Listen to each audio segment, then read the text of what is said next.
The dude thought he was trippin' when he heard that crazy proposal. This young lady just offered him to share a bed with a girl who's probably there to collect his soul. No way in hell he's sleeping next to her. She's Nadia Balazit, for crying out loud. She's gotta be kidding herself. This guy would never get involved with a Balazit.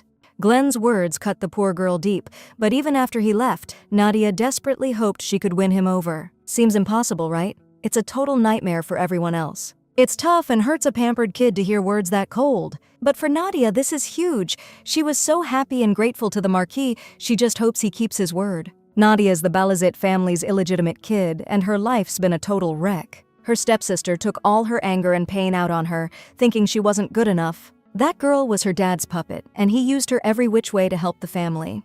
And on top of that, her fiancé helped bring about her death. God must have thought her life was pathetic too, because when Nadia opened her eyes again, she was back to being 20. This second shot at life is full of new chances, where the old rules don't apply. This time, Nadia's gonna take down everyone who pushed her this far. Now she'll live only for revenge. All that's left is to get started. And to kick things off, she pretended to be head over heels and married the Balazit family's longtime enemy. Her husband goes by the impressive name of Marquis Winterfeld of the North. Since Nadia's the daughter of his enemy, there's no way he could actually be in love with her. She really thought everything was going exactly according to plan. Of course, clumsy as she is, she twisted her ankle, but thankfully the Marquis caught her before she ate dirt. Though, compared to that, she thought they were way too close for comfort right now. When Nadia planned all this, she didn't factor in the fact that she couldn't control other people's feelings. And now she can't figure out why the Marquis has suddenly taken an interest in her. The kingdom's long and brutal war against the demons was finally won, all thanks to one hero. The people cheered their savior, the one who brought the war to an end, and his name was Lee Ji-ho. There are even more flattering ways to describe him: a warrior from another world, a slayer of dragons, and the fiancé of the Duke Balazit's cast-off daughter. Not long ago, Lady Nadia Balazit agreed to marry Lord Lee Ji-ho. Their marriage was arranged before Lee Ji-ho became a hero, and that's where the whole mess started. Nadia Balazit, the daughter of a concubine in the Balazit family, a puppet. This girl never dreamed her own father would acknowledge her, since Nadia was always compared to her spoiled little sister. Even the servants treated her like dirt. But suddenly, her father had a job for her, a chance to finally earn his respect. Marrying him would really help the Balazit family out, marrying Lee Ji-ho. Back then, Lee Ji-ho was a mercenary summoned from another world to protect the kingdom. The speed of his growth was seriously scary. Duke Balazit was sure that if he tied him to Nadia, it would definitely work to his advantage. So they entered into a sham marriage with Nadia, and they both became Balazit's pawns. Even though they were forced to marry, she still held on to the hope that one day they could live like a normal husband and wife. That's what naive Nadia thought until she walked right into a trap. Imprisoned, Nadia desperately tried to explain that there was a misunderstanding and begged them to call Lee Ji-ho. Even so, they still locked her up.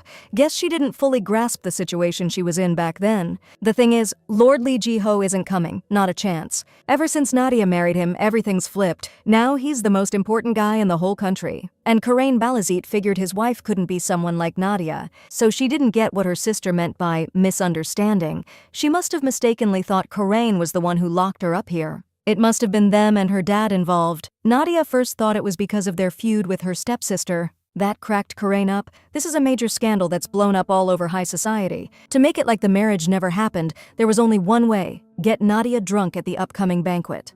They were gonna give her something to make her wasted, then they'd plant some guy they hired next to her. And when she woke up, they'd call everyone in. The more witnesses, the better. Then they'd call her actions scandalous. But the real kicker is, Nadia had no clue Lord Lee Ji-ho was even behind it. Come to think of it, he hasn't even bothered to visit her since that whole thing went down.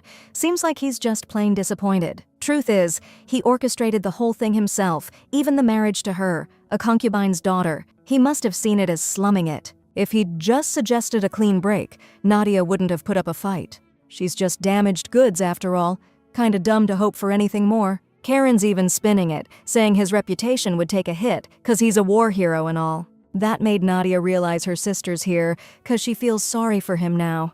He's the victim all of a sudden. Whatever. A concubine's daughter can say whatever she wants. This is her last shot, 'cause it's all she's got left. Let's be real. Nobody's gonna take in a woman her husband dumped for messing around. Plus, Nadia's a bastard. The only guy she's gonna land is some blue-collar Joe. Guess it's time to go out with some dignity. Sis is gonna help her out just this once. Dad wanted Nadia to stay, but she decided to, check out early because she felt so bad. And Lord Jiho suddenly lost his wife? Nadia doesn't want that kind of fate for anyone. Then her family will protect their honor and the honor of the whole Balazit family. Only the name of the illegitimate kid will be stained by her, let's just say, questionable choices. Nadia didn't want to die, but she'll be remembered as a girl who knew shame. In that desperate moment, staring death in the face, she just couldn't believe it would end like this. Her whole life she did what her father said, always obedient. As a kid, she always watched her stepmother's reaction. She couldn't even, kick the bucket without her permission. And her stepsister took all her pretty things.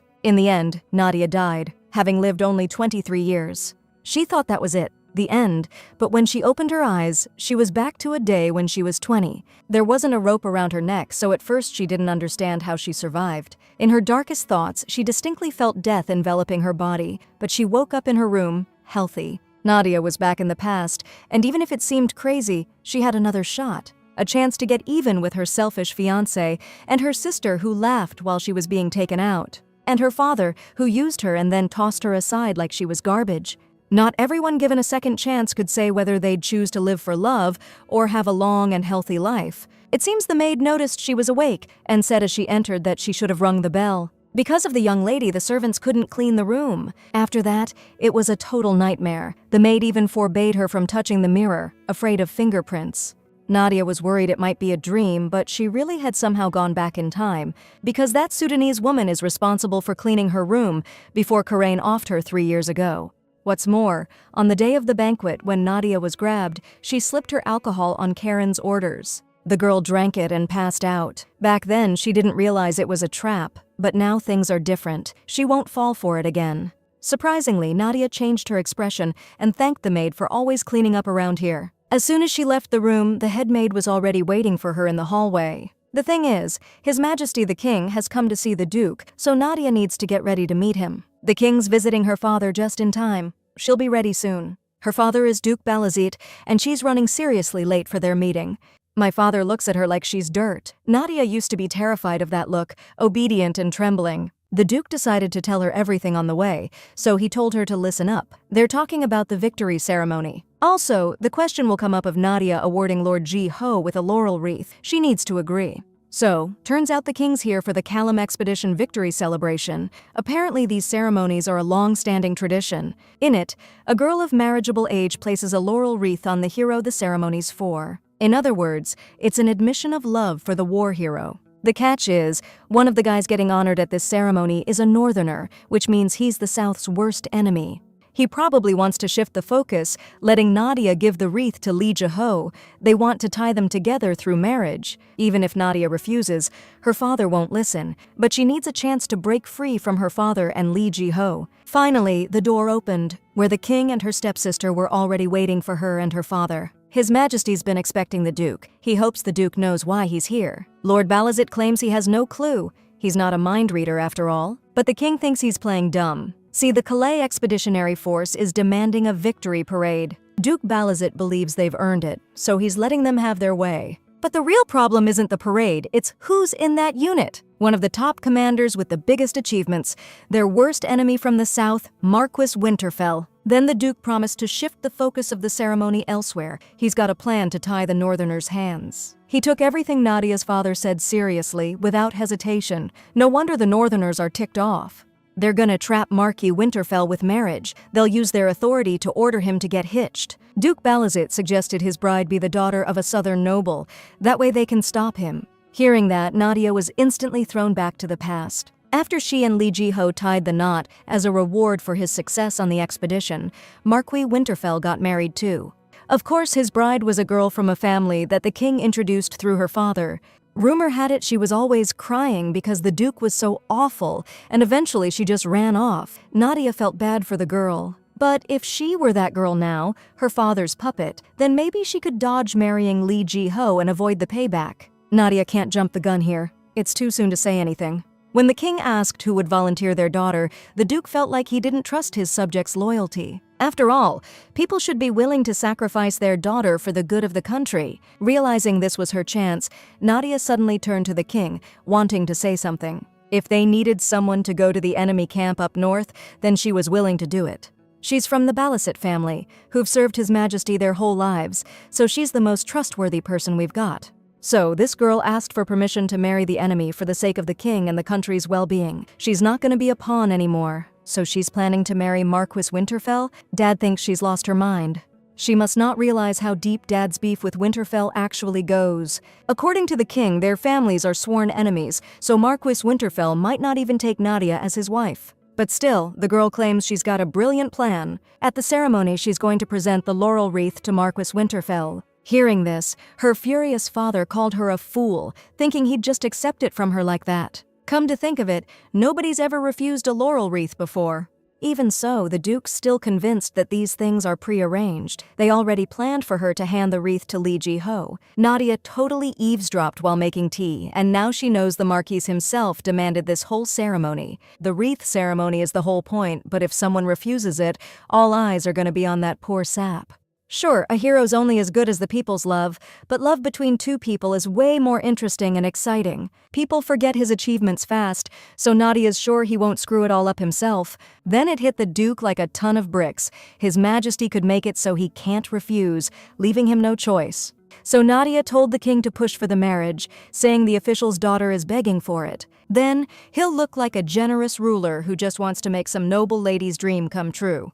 That's one sneaky plan, but it's gonna sound super convincing to His Majesty. Still, he's a little worried about sending the Duke's daughter into enemy territory. So first things first, the king decided to talk to the Duke himself and see what he thinks about all this. Honestly, the Duke had no idea his daughter had such a brilliant plan up her sleeve. At this ceremony, his daughter will present a wreath to Marquis Winterfell. After His Majesty leaves, Nadia's in for a serious talking to. Her father thinks she's completely lost it. Karen knew her sister was dumb, but not this dumb, to go through with all this knowing who the Marquis is. She voluntarily decided to go north, knowing the north is our enemy. Furious, Karen told her father to say something, but he said it was none of her business. He needs an explanation from Nadia about what she was thinking, proposing something like that, especially since the Duke made her role perfectly clear. Looks like the girl dared to disobey an order, and even though she got the king's permission, if she can't convince her father, she's gonna lose again.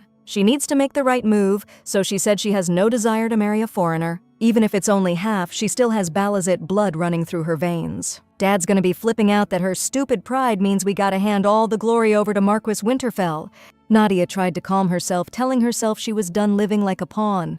She said it was more important to stop a possible rebellion. That's why Dad was trying to distract people from the ceremony. When the Duke asked, all surprised, how she knew that, the girl knew she'd hit the nail on the head. The reason Dad's so touchy about the Northerners getting famous is because the royal family's a puppet of the Balasit Duchy. He's got the king himself in his pocket. There have been plenty of times province heads have started a riot, so Dad's worried. Even if it's not at this ceremony, they'll still meet up in secret. Whoever gets the glory, we gotta keep an eye on him. And Nadia thinks this ceremony is the perfect place to give a drink to the animal that's thirsty and put a collar on him. If she marries the Marquis, they can find out about changes up north faster. Thanks to her sacrifice, they can strengthen their position. That's why the girl asked for permission to do this for their family. Okay. That actually makes sense. This whole expedition didn't go how the Duke planned. The North's success is forcing his hand with this ceremony. But if Nadia heads north as Winterfell's wife, it's a prime opportunity to plant a spy right in their inner circle. Looks like Duke Balasit agreed to do whatever his second daughter wants. Hearing that her father was actually going to send her sister north, Karine blew a gasket and brought up Li Ji-ho. But her father quickly calmed her down, saying he could find him a new bride. As for Nadia, he knows damn well she's not doing this for him. So first and foremost, he's curious to know what she expects in return for her sacrifice. Nadia wants freedom. Once her father finally takes down his enemy, all she wants is to live like a wealthy widow. Widows and divorced women are off the social radar. Even if Nadia doesn't remarry, she doesn't want to carry this family's name anymore. She doesn't want to be tied down to anyone. She doesn't want a normal life. All she wants is for her dad to promise her that. The deal went off without a hitch. Ever since Nadia went back in time, she's managed to avoid marrying Li Ji-ho. By chance, she noticed an incident. A maid was accused of touching the lady's things. But Nadia didn't even flinch. Karain, the puppet, got the boot, too. The girl's got a shot to handle everything on her own. She's got a long way to go before revenge. She needs to map out her next moves in detail. While Nadia was plotting how to take down the Balazit duchy, it was time for the ceremony. All the preparations were finally complete. Time for Marquis Winterfeld to lead the squad. They're heading out. Flower petals flew everywhere, celebrating the squad's victory. Watching the soldiers march in formation, people cheered them on with joy. Everything's the same as in her past life, from the clothes and jewelry Nadia's wearing to the seats everyone's sitting in. If she hadn't butted in, things would be playing out exactly like they did before. All worried about her necklace, Karain said she only borrowed it on their dad's orders, so she asked for it back after the ceremony. She's saying she lent her sister their mom's jewelry, but Nadia doesn't give a damn, 'cause she's definitely ditching this place. The squad's arriving soon, so Dad warned Nadia to get ready. Now her job is to try not to screw things up and hand the wreath to Glenn Winterfell with some class. There was only one thing different about this ceremony compared to the last time. The main guy Nadia's handing the wreath to is Marquis Glenn Winterfell, but behind him was Lord Lee Ji-ho, the one who should have been the hero of this ceremony, her ex-husband. Even though they didn't marry for love, it seemed like there was some kind of connection between them. To make it like the marriage never happened, there was only one way. Nadia had to get some drinks at the banquet. Just thinking about Lord Lee Ji-ho suggesting this is making Nadia's heart race like crazy. For the feats of Glenn Winterfell, the king bestows glory upon him. It's a real honor for them. His Majesty heard Winterfell's contributions were especially impressive on this expedition, and hearing that warmed his heart. Bowing, Marquis Winterfell declared that the rumors were exaggerated. Looking at him, the king's reminded of Winterfell's previous ruler. He was an outstanding knight too. The knight's loyalty is commendable. If his bedridden father knew of his exploits, he'd be thrilled. Nadia knows the Marquis's father is a sensitive topic, but the Duke still brought it up. The king decided he should reward the Marquis's family for their devotion. But it turned out Glenn was happy just knowing that. These young guys are so serious these days. By the king's decree, the official ceremony began. Everyone's gathered here today to celebrate the hero's victory. Right after that, the families started greeting each other, and Duke Balazit was the first to meet Mr. Glenn. But Winterfell reminded him that he inherited the Marquis title and suggested the Duke step down if his memory was failing him. He became a Marquis so young, and doesn't think there's anything too difficult for a man in his prime. Duke Balazit thinks the young man really resembles the former Marquis in his passion. We're talking about the guy who had that unfortunate incident, so he feels bad for him. Time to hand out the gifts prepared for the heroes. Finally, it's Nadia's turn. Now it's clear why he happily agreed to host the ceremony. The Marquis decided to change the meaning of the ceremony, so the owner of that wreath must be Lee Jo-ho. Originally, this ceremony was just for him alone, so the Marquis should just let it go. Come to think of it, this expedition took longer than he thought. There must be a ton of stuff piled up back home. It'd be sweet if they coughed up a decent reward for this. But instead of a fat paycheck, Glenn Winterfell finds Duke Balazit's daughter standing right in front of him. She's looking at him all flustered, like she's overwhelmed by the crowd. Suddenly, the Marquis gets right up in her face and whispers that she's mistaken because she's nervous. Lee Ji-ho is that guy with the black hair standing behind him. Glenn told her to slowly head that way. Everyone will overlook her little mistakes and she's flustered. But when the lady confidently says she's not mistaken, Marquis Winterfell's totally lost. Marquis Winterfell has been on Nadia's mind for ages, so she asked him to accept the laurel wreath. The girl fell head over heels for him the second she laid eyes on him. She just knew he was the one who could take care of her for life. Looks like Lady Balazit doesn't get what it means when a grown woman gives a guy a wreath. The Marquise is way harsher than people say, but Nadia's in the know. She just confessed her feelings right then and there, and the crowd went wild, cheering and everything. The king, all pleased, pointed out the beautiful lady was waiting, so he asked the Marquis what he was waiting for. But Glenn's totally sure he hasn't earned this wreath and can't take it. Truth is, Nadia expected this reaction and knew he wouldn't accept it that easily. Either way, marrying her would be a win for the Marquise too, no two ways about it. If he's worried about her being the daughter of a concubine, she told him to just take the wreath and not sweat it. The Marquise immediately got hit with a wave of confusion from the crowd, like he's making the young lady look bad. Everyone figures he's taking out his anger on this young lady because of his beef with the Duke. Everyone was practically begging Glenn to accept Lady Balazit's heartfelt affection. So, they wanted to sabotage the ceremony with his own two hands. Either way, with everyone breathing down his neck, the Marquis of Winterfell had no choice but to accept the garland. It's a long story, so he decided to continue later with Lady Balazit. Nadia pulled it off, and that's how she managed to change the future. She really killed it today. Her father's convinced it was worth it just to see his bewildered face. Now his rival has no choice but to accept Nadia's offer. Right before the Balazit family left, Lord Jiho suddenly rushed outside and asked the Duke for a word. He must be beat after traveling all this way, but he won't rest because he needs to ask something. Li Jiho heard that Lady Balazit was supposed to give him the garland at today's ceremony, so he wants to know what happened. Duke Balazit said it was urgent, so he couldn't give the Lord a heads up, but he promised he'd find him a more suitable match. Thing is, Jiho didn't come to find a new bride. He wants to know why the plans changed. There was a reason, actually, but Duke Balazit thinks this isn't the place to discuss it. This whole thing has seriously pissed off the young lord. He thinks this is way out of line. True or not, the ceremony already happened, so Duke Balazit doesn't get what the kid still wants. Either way, he admitted it was his bad for not warning the Lord, so he promised to make it up to him. And he said it hoping Jiho understood what he was getting at. In the end, they came to an understanding, and Lord Li Jiho took his leave. After what happened, Duke Balazit told his daughters to get in the carriage immediately, wanting to get out of there ASAP. Before leaving, Nadia glanced back at the Lord one last time and saw an expression on his face she couldn't quite decipher. Not that it matters now, she doesn't care anymore. After all, he was the first one to betray her. Sometime later, a Winterfell servant overheard everyone at the market buzzing about the ceremony. The lady, who's rarely seen, confessed her love for Marquis Winterfell. The aides convince the Marquis needs to do something about it, or they'll force him into marriage. But Glenn thinks it's already too late. He learned about it from a letter. The second the aide picked up the envelope, he figured it was from the royal family. Judging by what's written in there, all coded, of course, they're telling the Marquis to get hitched. Clearly, if Glenn keeps refusing, they'll see it as straight-up defiance of the king's orders. That really ticked off the aide. I mean, the Marquis even agreed to that expedition, no questions asked. Plus, his army and lands are always on time with their taxes and they still doubt him? Marquis Winterfell's pretty sure Duke Balazit's been running his mouth, trying to frame him for treason. The north, where Winterfell is, wasn't always part of the kingdom. They were brought under control a century ago. North and south, different cultures, different everything, just never really meshed well.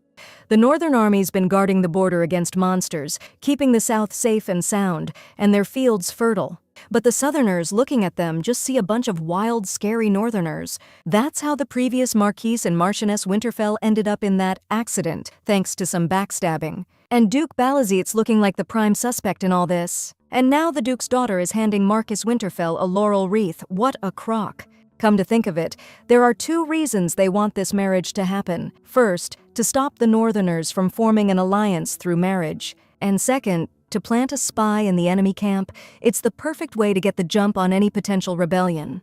Also, according to people at the ceremony, Lady Nadia was supposed to give the wreath to Lord Li Jiho. They say he was totally shocked by what happened. Rumor has it he and Lady Nadia secretly promised to unite their lives and hearts. Looks like the plan involving Lord Jiho was changed in a hurry, and nobody bothered to tell the guy. So Marquis Winterfell was right. That wreath was meant for Lord Jiho. Still, he'll have to play ball with His Majesty, or they'll find a reason to come down on Winterfell. And as for her being his daughter, no matter how you slice it, she's just a pretty duchess's daughter who can't do anything. In a foreign land without a single ally, she won't even last a week dealing with the servant's attitude. The Marquis is sure of it. There's no other way. She'll want to come back home on her own, and he'll be able to wash his hands of it. So the Winterfell and Balazit families are officially joined. The wedding went down at Winterfell, but the engagement party was in the capital. Now that they've got all that sorted, the Balazit mansion is throwing a huge celebratory bash. The nobles who used to laugh at Nadia, her dad enjoying all this. Now's not the time to dwell on them. After all, Nadia's just a noblewoman head over heels, totally focused on one guy. She sensed something at the ceremony. The Marquis of Winterfell's getting even more wary of the Balazit family. So first she needs to show him she's not a threat. Noticing the lady's pensive face, the Marquis suddenly decided to catch her off guard and find out what she's thinking. Without missing a beat, Nadia told him she was just thinking how handsome Glenn is. She's calling him by his first name even though they're not close, so he told her to call him Marquis Winterfell. That just made the girl even happier, and she called him Glenn again. That nasty grin makes you wonder if she'll be smiling so wide up north. Looking into her eyes right now, he'd do anything to find out. They really do see Nadia as some poor thing who made the mistake of falling for a northerner. Everyone thinks she's too ashamed to even look up. They all need to leave because Nadia can't force another smile. It's been so hard, her whole body aches from forcing herself to smile all day. That evening, Lord Jiho searched for the Duke's daughter for a long time and finally found her on the balcony. Truth is, he came because he wants to ask her something, even though Nadia has nothing left to say to him. Lee Jiho is burning with impatience to know if Lady Balizet really hates the idea of marrying him that much. The question caught her completely off guard. She froze, speechless. From where we're standing, it looks like she'd rather endure the worst treatment and be stuck in enemy territory than be with him. Honestly, Nadia doesn't even know what he's talking about, since getting married wasn't a done deal from the start. But when the Lord claimed he knew the plans changed because of her request, she was left without a comeback. He figured he wasn't good enough to hear the truth because he's an outsider, because his background is a mystery. Hearing that, Nadia was totally lost. He was the one who screwed her over first. She's sure he wasn't thrilled about their marriage either. She's not stupid. The Lord was worried about getting judged for where he came from, but Nadia's just a cast-off. So she's betting that if Jiho had the chance to marry Karain, he wouldn't have hesitated for a second. Just like she thought, he's got nothing to say. Guess Karain was telling the truth. They're just not right for each other, so it's time they both moved on. Lady Balizet's completely exhausted. At least she can be alone in the garden gazebo. But suddenly, quick footsteps.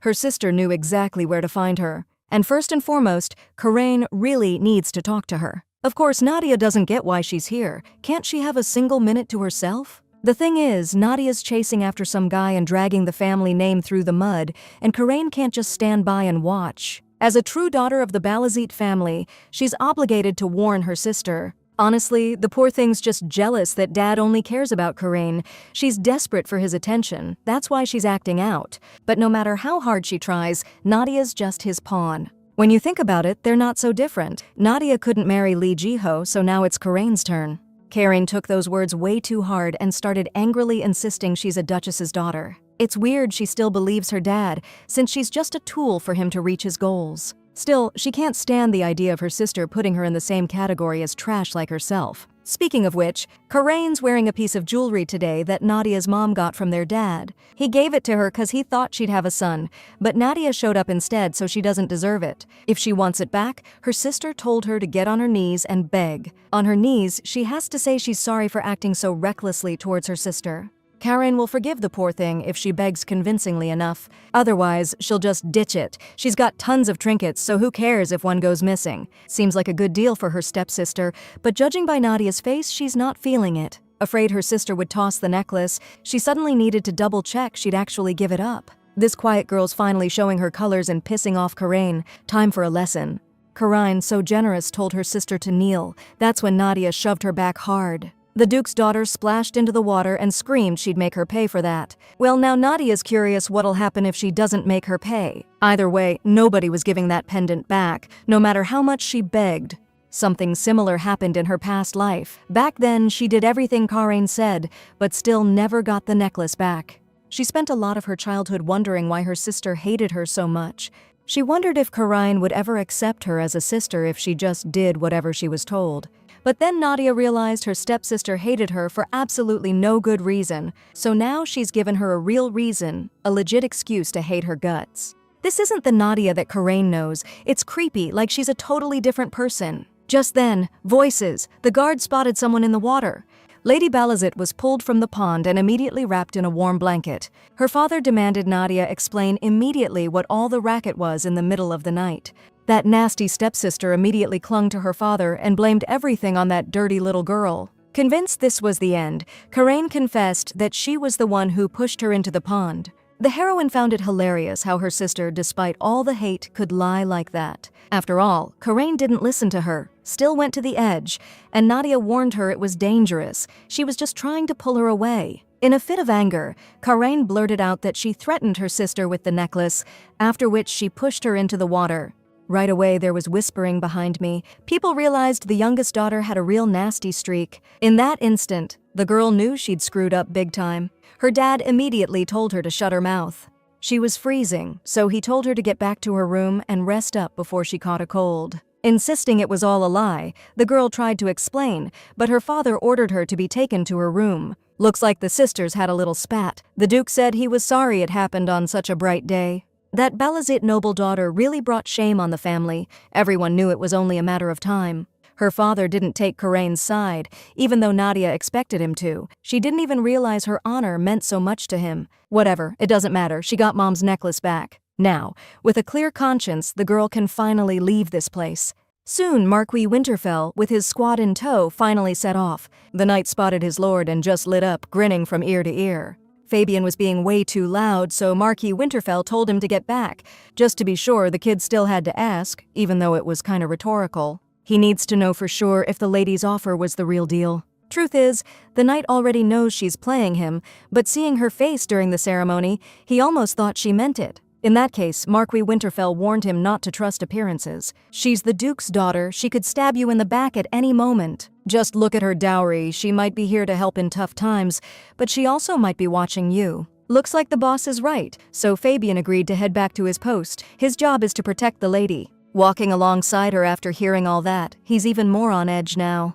Nadia was stoked when she saw the guard was already there. She wanted to talk to him, but he vanished, so she had to wait. Word is, they assigned that young guy as her personal guard, so she figured she'd get his name. The knight introduced himself as Fabian Knox. She thought his name was super cool. Just like she thought he's totally awkward around her, dude's way too obvious about it. Truth is, she gets it. Everyone knows the Balazit and Winterfell families are enemies. But this knight's gonna realize soon enough that her feelings for the Marquis are for real. Remembering the master's orders, Fabian freaked and blurted out that he's just super shy. Knowing it's her first time up north, he offered to fill her in on the region while they travel. Major relief. Looks like Nadia's managed to crack through this junior knight's shell.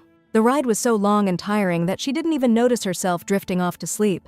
She woke up to a sudden knock on the window. Fabian was asking her to come outside for a sec. Then, as Nadia came out of the woods, she finally saw Winterfell's massive, luxurious mansion.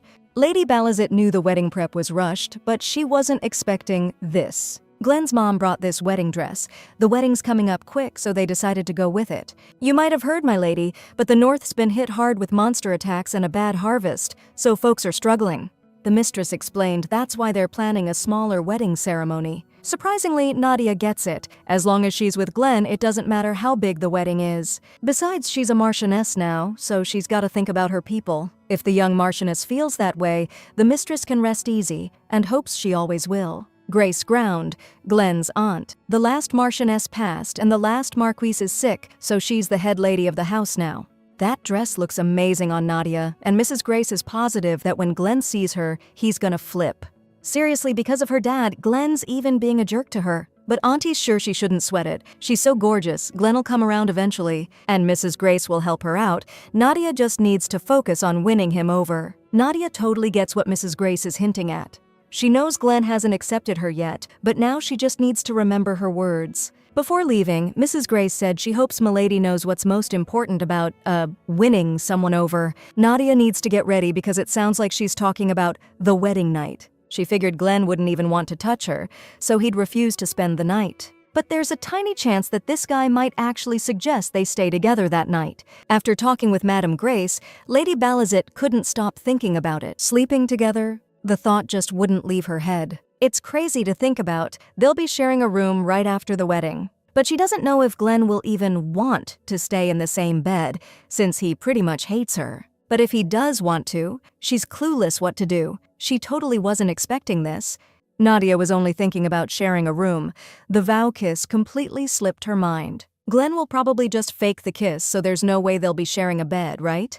Nadia forgot how to breathe when the Marquise just went for it and kissed her. She wasn't expecting that kind of move. The whole day's been a total shock, and now, just like that, they're husband and wife. She's been racking her brain all night, trying to figure out what to do. Time's running out. Her husband will be here soon. The thought of them sleeping together freaks her out, especially after that real kiss. The second Glenn barged in, Nadia bolted and practically jumped into his arms. She said she was waiting for him, but deep down she's got no clue what to do next. But the joy on her face crashed when the Marquis told her not to get any ideas. He'd never get involved with the Duke Balazit's daughter. No way. Glenn came by specifically to tell her this to her face. Nadia, totally lost, tried to stop him, but Glenn slammed the door right in her face. Poor Balazit girl burst into tears right there. Her feelings are real, but the Marquis is so cold. What a relief. She instantly calmed down, hoping he'd never change his mind about things. Seeing the dinner all laid out, she realized she hadn't eaten anything all day. After stuffing her face, she didn't have a worry in the world. This bed is so soft, she'll be out in no time. The next day, rumors started flying about what went down yesterday. Word is, the master stormed out of her room right away, didn't even stay 5 minutes. He was seriously ticked off. A maid overheard the missus crying for a long time. According to Aiden, the master's handmaiden, she looked like a girl who'd just been rejected by her crush. The maids thought the missus would be all stuck up, but still, they're sure the master wouldn't do her like that.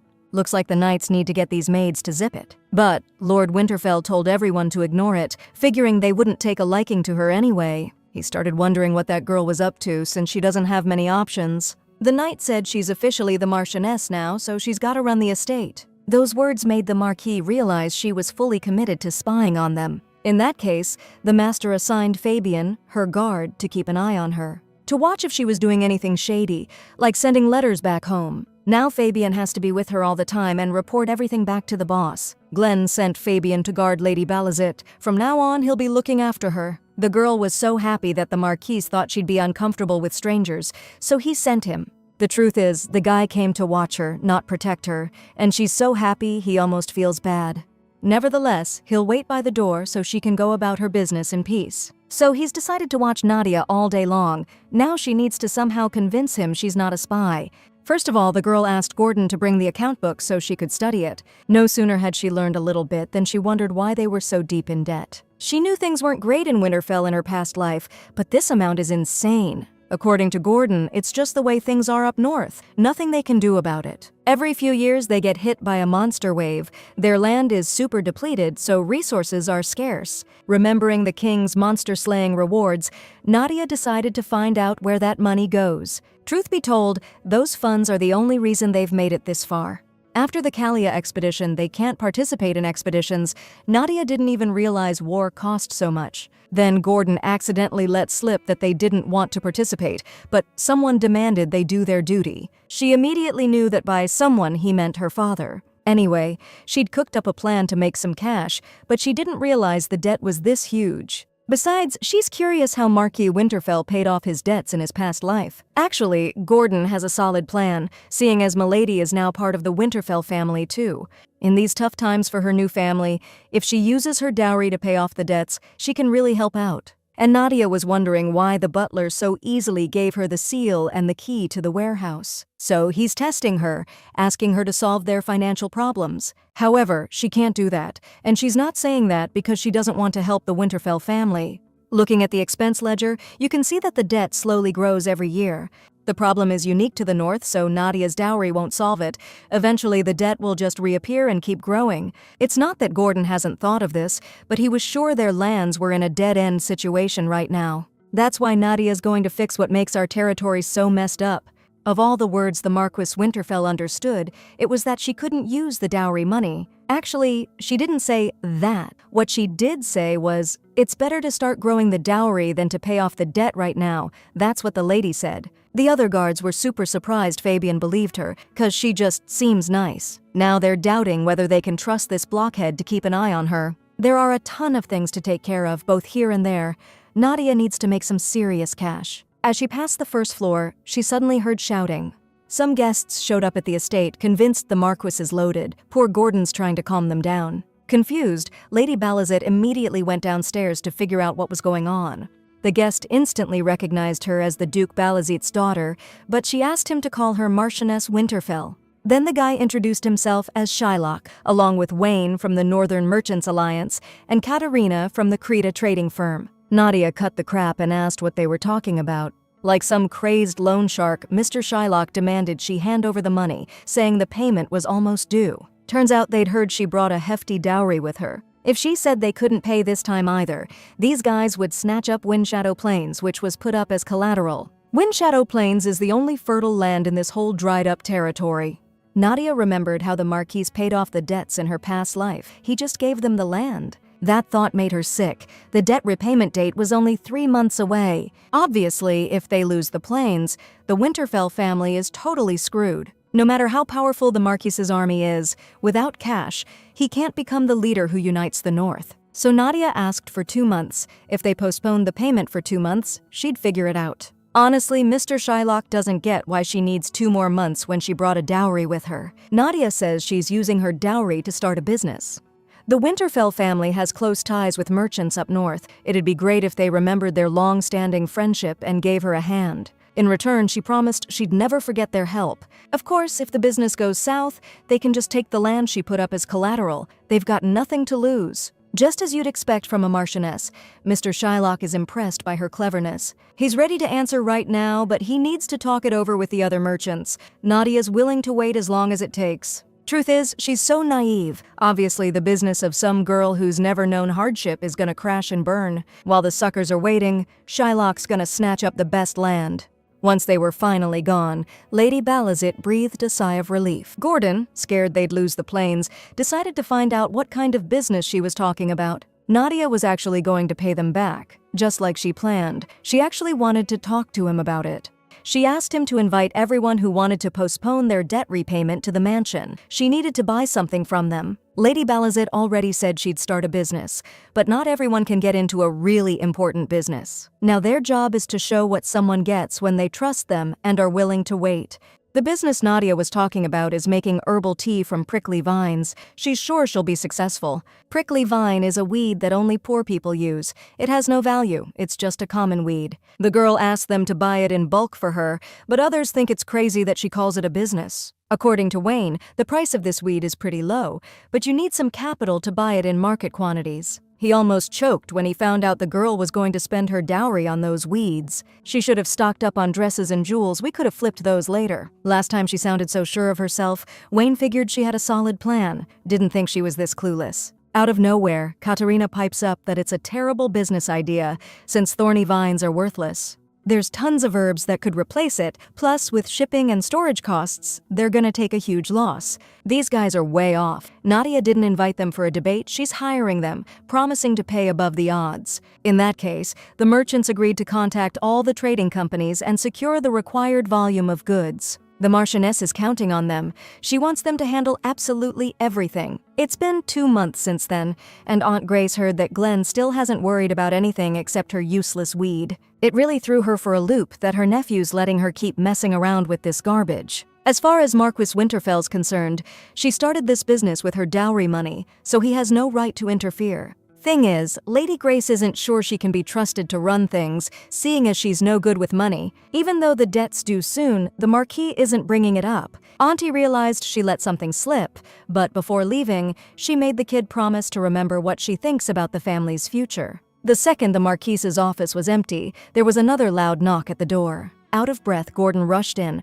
hoping the boss had already heard the news. Turns out they're saved. They won't have to give up the plane, all thanks to the lady. Meanwhile, in a small village down south, a little girl was sick, spending her last days with her mom, and she was in a lot of pain. What terrified her mother the most was her hand. She didn't even know when it got so red. Eventually, that girl also came down with something nasty, but it wasn't just her. For the past few months, not a day went by that they weren't burning bodies. It's not just their village suffering, but the whole kingdom, starting with the southern territories.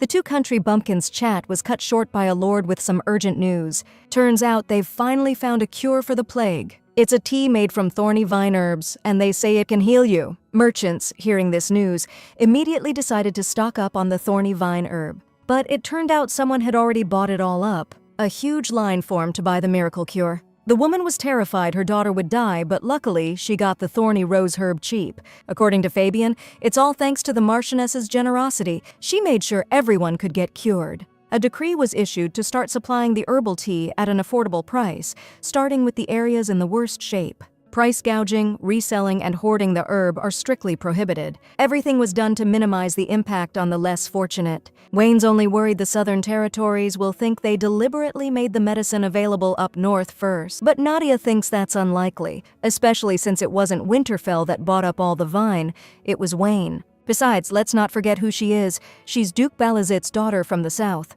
Prickly rose herb sold faster than expected. Because of that, the merchants who agreed to wait and help the business profited big time. 97,000 gold, and with that, Winterfell's debt to the Creta trading firm is settled. Shylock can't believe she paid off the debt, and what's more, she only offered partnerships to those who agreed to wait. Nadia suddenly mentioned the talks with the other merchants didn't go well, and he was so looking forward to a letter from Mr. Shylock. So, if that's the case, she only asked the people who helped her with the business to stay, and told everyone else to hit the road. Now she's just waiting for the day she meets Mr. Shylock again. He's looking forward to it too, and until then, he wished her all the best. After turning her dowry into a fortune, Nadia settled her debts and hopes the Marquis believes in her now. This all seems weird. She can't see the future, but somehow she knew what was coming. When she was down south, she accidentally saw a report from the head of the Aral lands, and that's when she guessed the plague would spread. The maid who looked after her as a kid used to live a nomadic life, and every night she'd tell the girl stories about it. And one time she said that the thorny vine grass could help with a deadly illness when a fever takes over your whole body. It's all a load of bull, of course. Nadia's got to say it to create an alibi for herself. Hearing that, Glenn immediately apologized for misunderstanding her. When she said she'd pay off all the debts once she made some money, he figured she was full of it. It's because her father's Duke Balazit, so the Marquis can't figure out why Nadia's helping him, without fearing her dad finding out. The girl was horrified, not understanding how he'd been listening to her all this time. She'd already said it multiple times. The thing is, Milady's got a thing for Master Winterfell. She's mentioned it before. Whatever the reason, she cleared Winterfell's debts. So if she has a request, Glenn will grant it. Nadia could have said anything that was on her mind, but only asked that he hold her, just once. Judging by his puzzled look, it seems like that's too much to ask. But that's not really the case. Glenn just thought she had a different desire in mind. Like, maybe he'd punish the gossiping maids, or eventually pay her back all the money she spent. If the girl used tricks like that, she'd never become part of the Winterfell family. So she figured it was best if Marquis Winterfell just went ahead and did what she asked. Yeah, he could definitely do that, so without a second thought, he pulled her close. Maybe it's the soap or her perfume, but she smells so damn good. Suddenly, a maid's voice called from outside the door, saying the madam was wanted for a business meeting. What a relief. Nadia was starting to sweat about how they were going to stop hugging. She apologized, said she really had to go, and the Marquis let her go without a fuss. As she left, she thanked him for keeping his promise, and she thought, maybe he's starting to trust her now. Her partners were already waiting in the office, and she asked right away how things were going. According to the young guy, everything was running smoothly, thanks to the double-entry bookkeeping she taught them. Wayne had never heard of it before. They split the income and expenses into 2 parts, making it easier to track the money. Nadia learned this technique from an incredible guy who came from far away. He knew a ton of stuff. Back in her past life, when Nadia was married to Lee Ji-ho, they talked about what his country was like. In the world he lived in, women and men could get the same education, and it was totally normal. They used their knowledge to start their own businesses. They looked for something they really wanted to do. Lee Ji-ho thought Lady Nadia was smart, and he felt bad that she'd spent her whole life in her father's shadow. He wanted her to have a chance to unlock all of her talents. Thanks to him, she was able to think bigger, and that helped her when she went back in time and started making plans. But even so, Ji-ho dumped her to climb the corporate ladder. By the way, Mr. Wayne advised the lady to be careful with Shylock. He's super cunning and greedy, so he won't give up easily, not by a long shot. The Krita Trading Company reps don't have to sweat it. They definitely know who Nadia's old man can't stand. The Duke hates one thing above all else: tax dodgers. Before long, Duke Balazit ordered an immediate tax audit on all the merchants up north. When he let his daughter use her dowry for her harebrained scheme, he never imagined she'd actually make it work. The boss is sure something's fishy, and the last thing he wants to find out is that Nadia went behind his back. But there's no way she could have known what he didn't. She just got lucky with this plan. Either way, nothing lasts forever. Give it time and the coffers will be empty again. There's nothing left to fix up on the estate, all thanks to her new business. Gordon's so grateful to the Marchioness. She not only paid off the debt, but fixed the renovation problem. The mansion's never looked better. Things are finally good. Time to catch our breath. The heroine had a rough patch for a while, but after doing what she had to do, she felt a whole lot better. Speaking of which, Nadia has a special bonus lined up for the butler. He put in a ton of work building up the estate from scratch. Gordon thought it was a little too much, so he asked her to save it for later. When you think about it, they've only made it this far because of the servants' hard work, and that deserves to be rewarded properly. Nadia figures he was probably embarrassed in front of his staff because of the salary issues, so now he can finally pay them everything he owes. The yearly monster wave, food shortages, and problems at the mansion because of mounting debts. Gordon can't believe it all got resolved so easily. He thinks the lady is a real miracle, sent to them by their family ancestors. He'll respect and take care of her for the rest of his life. Nadia never imagined he'd be so loyal. Thanks to the successful business, the servants have started to trust her. She needs to keep pushing forward if she wants her plan to work. Suddenly, a messenger appeared outside. A red flag means it's urgent. Urgent message or not, Fabian's suspiciously calm, like he already knows what's up. According to him, a red flag at this hour probably means Count Alteo's crossed the border. Alteo County's south of Winterfell. They're not part of the Northern League or Dad's alliance. They're a third power. Neighboring countries might have beef, but judging by those two's reactions, they're definitely hiding something. Suddenly, Nadia had a realization. When they say at this hour, they mean they do this every year. Winterfell's broke and has no resources, and now the neighbors are acting up and not responding. The Marchioness heard the news. Rumors are the neighbors are causing trouble on their land. Stuff like this happens, so the Marquis of Winterfell calmed her down. He'll be back soon. The boss is heading to the battlefield, so Nadia can't help but worry. It'd be weird if she wasn't worried with her husband going to war. That's a totally normal reaction.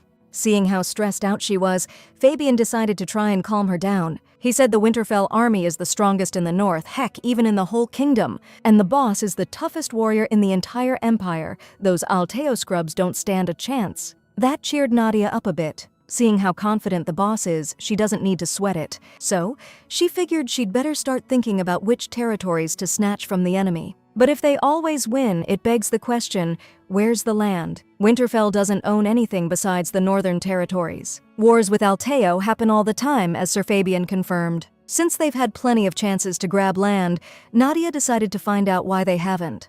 Finally breaking his silence, Marquis Winterfell said it all came down to the fortress. They win on the battlefield, but the second the enemy's threatened, they scurry back to Belong Fortress. Baelong Fortress is called a heavenly gift. Once they're holed up in there, there's nothing you can do. They just won't come out. According to the guard, most of Alteo's soldiers are just hired guns, and they're holding Winterfell's citizens hostage. Remembering the fortress is near an ore source, Nadia realized they could capture it using that method. What's more, they'll find the dragon Rio not far from there. In the past, the dragon's appearance was a disaster, but this time it's different. There's a whole stash of treasure there, and the owner's gone. Nadia can't just sit on her hands. He practically asked for it. Everything's finally ready. It's time to head out. Marquis Winterfell said he'd be back soon. He says it like he's going to a party, not to war. Glenn's just a regular guy. The girl told him to be careful one last time and hurry back home. The knight pointed out that their relationship wasn't all that bad. The Marquis claimed he was just imagining things, but anyone would say the same. The only advice the knight could give was not to trust her. He gets it. A pretty, delicate girl is saying sweet things. It'd be weird if the Marquis didn't start feeling something for her. But the knight told him not to trust her, and not to give her his heart, assuring him that Glenn already knew why. Of course, the master knows, but she paid off their debts, so he can't be rude to her. If he doesn't actually trust her, then the knight has nothing to worry about. A few days later, a meeting took place at the Winterfell camp in the evening. Everything's going as planned. The enemies are holed up in the fortress, giving them a chance to pull back the army. But if the Marquis isn't up for it, the knight suggested just taking the fortress. Glenn wants that too, but he can't be that reckless, risking his soldiers' lives in a battle. There are some weird sounds coming from outside, so the knight decided to go check it out. Glenn stopped him, though. He wanted to get some air himself, so he told the knight to get some rest. The moment the Marquis pulled back the curtain, he came face to face with a guy in a black cloak. Lady Nadia showed up at Winterfell camp late that night. Seeing her, Glenn didn't understand why she was there. It had been so long. Truth is, Nadia just came because she missed him like crazy. Seeing her husband alive and well, she knew he was okay. Such a relief. A few days ago, she wished him luck on his mission. The war is going well, and Glenn was already thinking about heading home. No way he could even guess what's going on in her head. Mr. Winterfell's having a hard time believing she came all this way, just because she's worried about him. Figuring that couldn't be the reason, he invited his wife inside first. Once they were in, the Marquis sat her down at the table, wanting to talk. When she suddenly said she'd written a military request, Glenn couldn't believe what he was hearing. Turns out Nadia's found a way to take Belong Fortress, but it looks like they don't believe her. Just like the Marquis thought, she didn't come here because she was worried about him. It ticks him off that he even considered it. He decided to remind her what a military request means during wartime. The penalty for a false report is death. Nadia knows that. She told the truth, so she has nothing to fear. Seeing her confidence, the man thinks this plan might actually win them the war. So, Lord Giscard, brimming with confidence, suggested we see just how good her plan really is. With that, Nadia started laying it out. Salt the mountain to the west and dig a cave to the north. The mountain's gonna be a trap, so don't build it all the way. The cave's the key. We gotta pack it with a ton of powder and oil underground and light it all up. When that cave collapses, the fortress goes with it, and Winterfell's army can take out the enemy in one shot. They never even considered it, but there's a lot of granite around here, they've already checked the area. As for that, Nadia said her father had intel on Balong Fortress's weak spot. Balong Fortress has been a major pain for Glenn's ancestors. If we back down, it'll come back to bite us. Nadia claimed she could vouch for her father's research, stuff he collected in case anyone became his enemy. But Lord Giscard pointed out that she is from the Balazet family. Right then, Marquis Winterfell figured the Balong Fortress problem was bugging the Lord just as much as it was bugging him. He told the Lord to send some guys up north, cause it wouldn't be that hard to check if there really was a lot of soft ground up there. If the girl's willing to bet her life on it, Glenn doesn't think she's playing us. Nadia knew it. Only her husband trusts her, that's right, she'll help him out. Then Glenn told her to take care of herself and consider that an order. Soon enough, everything went down exactly like the lady said. The fortress is collapsing. Time to start the assault. The noble was scared out of his mind, trapped like a rat, but he said he was surrendering. Marquis Winterfell's probably all worked up about aristocratic pride. Even if the guy's a prisoner, he's still a noble. Still, the Marquis ain't trying to hear anything about no aristocratic rules. Before you knew it, a year and a half hadn't even passed, and Army Winterfell was back from the Kalia expedition. Soldiers were throwing their lives away for the kingdom, and this noble's starting another war, calling it pride. The Lord was desperately trying to prove the Marquis couldn't kill a noble until he saw the girl. Count Alteo's right. Even though Glenn won the war, Nadia's sure he can't just take the Count's life. After losing and getting captured, Count Alteo, well, he couldn't face the music if you catch my drift. According to the Marchioness, it's the only way to maintain a noble's, reputation. At this rate, the Count really could kick the bucket. He promised to hand over all his wealth if they let him live. We have a non-aggression pact for situations like this. If the Count signs it, his life will be spared. First, the Alteo territory won't attack Winterfell lands for 30 years. Second, the Alteo territory, as the losing side, must pay 100,000 gold. Third, the Alteo territory will transfer all rights to the Rhinelands, including Balong Fortress. Count Alteo's not even allowed to argue the terms. He just needs to sign ASAP. After crushing it in the Cold War, it's time for our brave soldiers to finally kick back. Feels good, man. We finally wrapped up that never-ending turf war. Nobody ever thought there'd be a loophole hidden up in the mountains. Lord Giscard's convinced the person who came up with the contract idea was Milady. Time to raise a glass to her. First the thorny vines, now the war. Nadia helped us with everything. At first, Glenn thought she was only getting close to him because she was sent to spy. Nadia's nowhere to be seen at the celebration. Fabian said she's super tired and wants to chill in her room. All this time, Milady's been trying to figure out how to subtly tip him off about the dragon's location. You could say she stumbled upon it completely by accident while she was passing by, or just say some dream fairy told her all about it. Even though she said she was resting, there was a knock, and the Marquise walked right in. Nadia thought he'd be partying with everyone, so she was clueless why he was there. They won because of her, so Glenn thinks she should greet the troops. Since the Marquis thinks he's right, Lord Winterfell agreed to go with her. He offered himself, so she knew she was in for it. On the way, the Marquis admitted Fabian told him Nadia was super tired and wanted to rest. She couldn't sleep, thinking about the new training methods. Of course, she had to figure out how to use them, especially the mine. Iron ore production is going up. Speaking of which, Nadia almost ate it right there if the Marquise hadn't grabbed her waist. Looks like she got a little too comfortable, couldn't stop worrying about her husband and if he was safe. More importantly, the lady's trying to figure out why he's suddenly so close. Just like that, he lets her go and tells her to watch herself. First, Glenn offers to walk her home, and now this. The vibe's totally different. By the time Nadia finally showed up to the celebration, the knights were already hammered and out of it. Guess they were just extra hyped that the war was over. Glenn asked her to cut them some slack. Of all of them, only Lord Giscard had the guts to say something to the new lady. He dropped to his knees before her grace and apologized for ever doubting her. Nadia wasn't expecting that and told the Earl to stand up. She gets why he didn't trust her, being from the Balazet family and all. But now she's the Marquis's wife, and her reputation is his reputation. The Earl acting otherwise just makes the boss look bad. Glenn said the Lord acted that way out of deep loyalty to our family, and he'll be more careful from now on. Not wanting to throw her weight around just to boss people, Nadia decided to dish out a fitting punishment herself. The Earl understands he was out of line with the lady, and he'll gladly accept whatever punishment is coming his way. He'd have a hard time taking the punishment alone, but if we all share it, the burden won't be so heavy. What Nadia meant was, everyone's getting punished, no exceptions. Bottoms up, everyone takes a shot. The girl's glad everyone's happy and asks the servant to bring something over. This all seems like a lot because Nadia's sure a penalty should look like this. Everyone took it as a joke, but it's not like that at all. The lady is calling out the rudeness, bringing it to the soldiers' attention. What's more, she's making everyone remember she's above them. Maybe some big shot just rolled into the north. The soldiers lined up for their penalty shot from the lady. Don't worry, there's enough for everyone. That night, Nadia snuck into the archives and slipped the right documents into the pile. Everyone in that family, even their ancestors, should be kissing Marquis Winterfell's boots. Then, 4 days later at Balong Fortress, she conveniently stumbled across documents mentioning the dragon, Rio. The lords were freaking out they'd just gotten this land and now this mess. Marquis Winterfell did say things went suspiciously smoothly, and they can't ditch the land because of the dragon. Suddenly, Nadia notices they have nothing to worry about. It says the dragon's master died a long time ago. Apparently, Count Alteo just got the report and hasn't started digging yet, so all the rare artifacts are theirs now. Things are going too well. It feels unreal. Glenn's never been this lucky. He can't believe his good fortune, but of course it's all thanks to Nadia.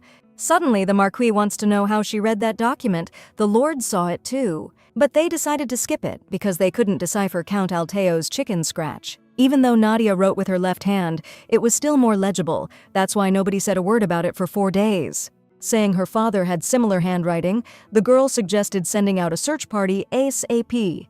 Hearing that, Glenn got a little bummed. He realized his wife had so many talents.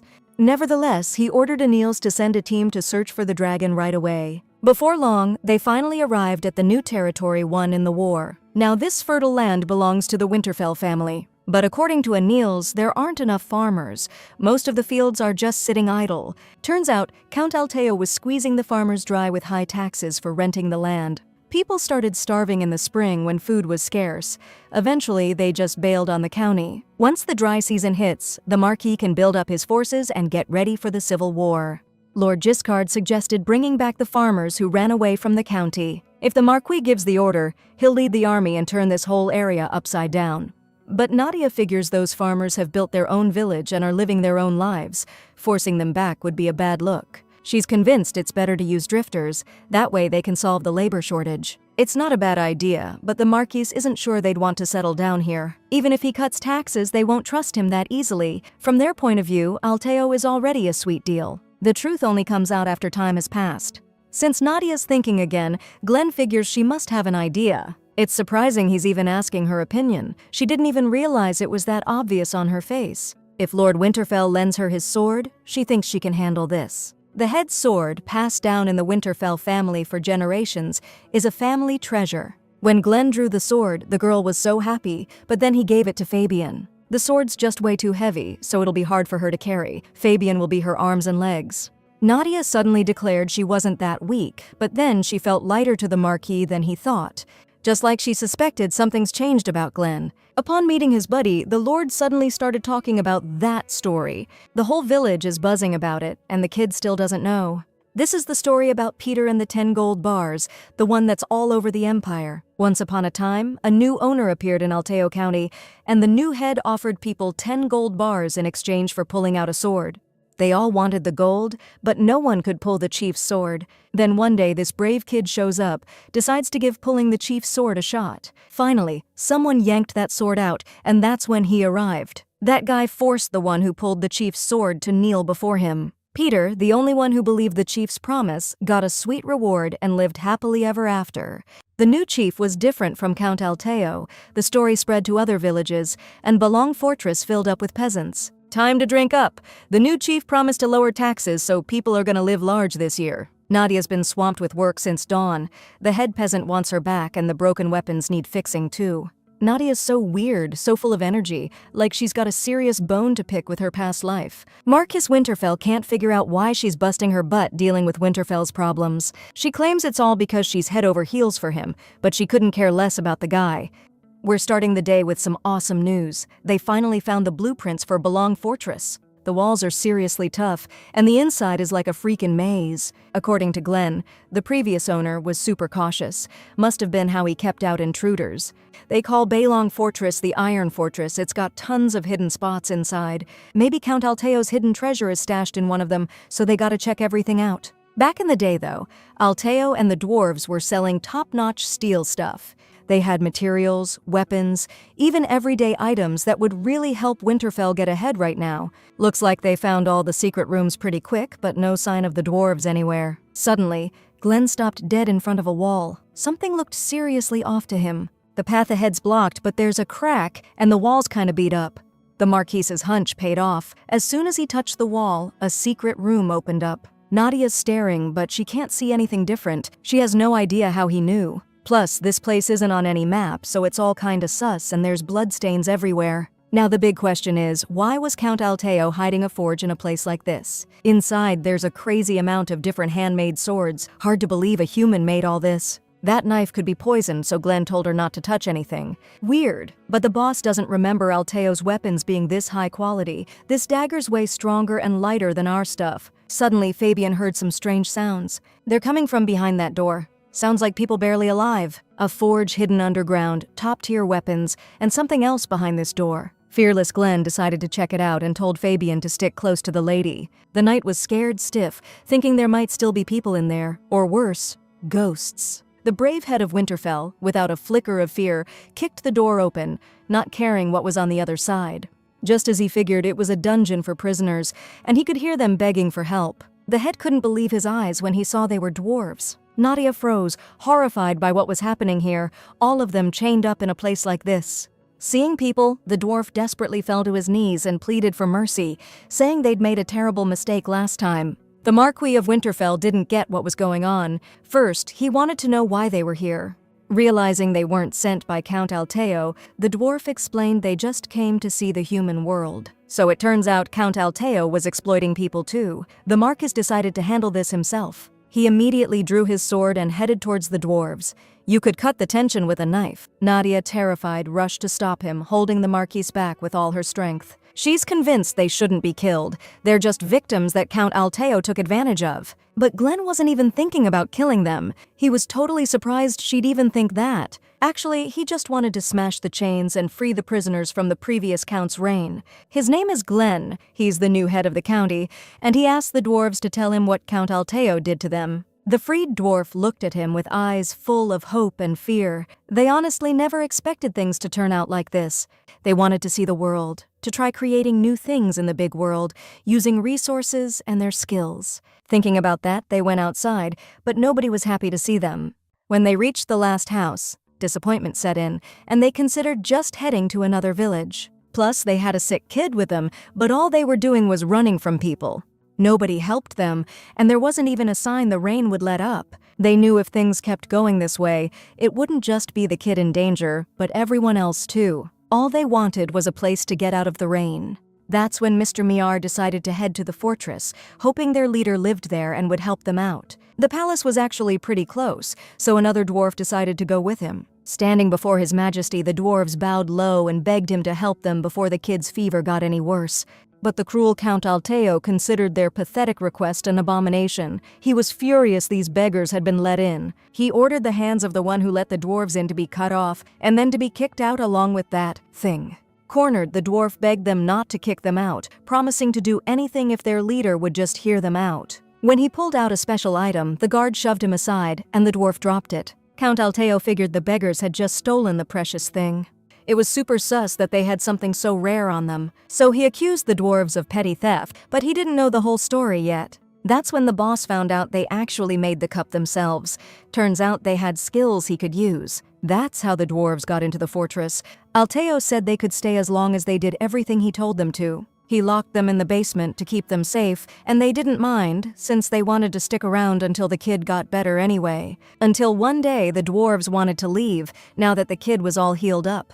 Count Alteo, who took them in and gave them shelter, thought they were being ungrateful and decided that was total BS. As the territory's leader, he had a duty to protect the locals, and he warned that if the dwarves invaded the village, all hell would break loose. While staying here, they learned how to craft weapons. The Earl didn't know what they might do with that knowledge, so he decided to take care of the situation. So, he never planned to let them go from the start. He didn't give them food or time to rest the entire time. That's why a furious Dihi lashed out at the Earl with accusations, threatening him with his hammer. The Earl's guard immediately stopped him, and the dwarf collapsed to the ground. Then, Earl Alteo declared that he couldn't release those who tried to harm even their benefactor. After that, the new leader found them locked up and starving to death. Marquis Winterfell figured it would have been better if they'd found them sooner. He promised to make up for all the suffering they'd endured and provide them with treatment until they recovered.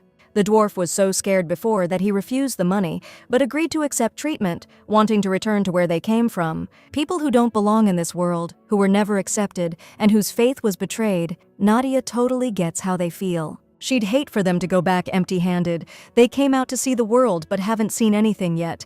This world's so huge. The girl offered the dwarves to come with them. She'll show them the scale of this world in Winterfell. They'll experience it together. But the dwarves' worries are all about fear, that it'll be the same there, that they won't be welcome again, and they'll be forced to work.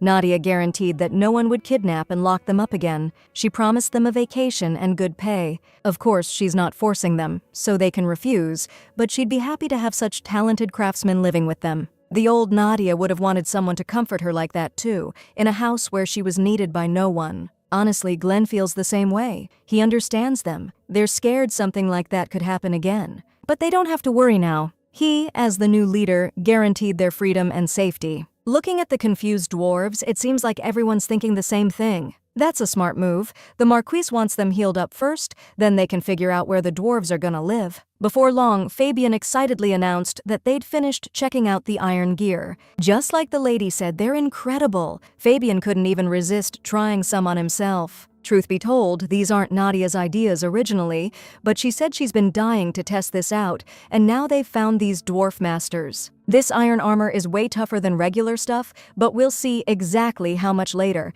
based on what happens to someone. The truth is, the only reason she knows all this is because she's already lived through it. Glenn says if they can get this armor out to everyone else, their army's defense will be 100 times stronger. Of course, that's exactly what Nadia wanted to do. That's why she rushed over here.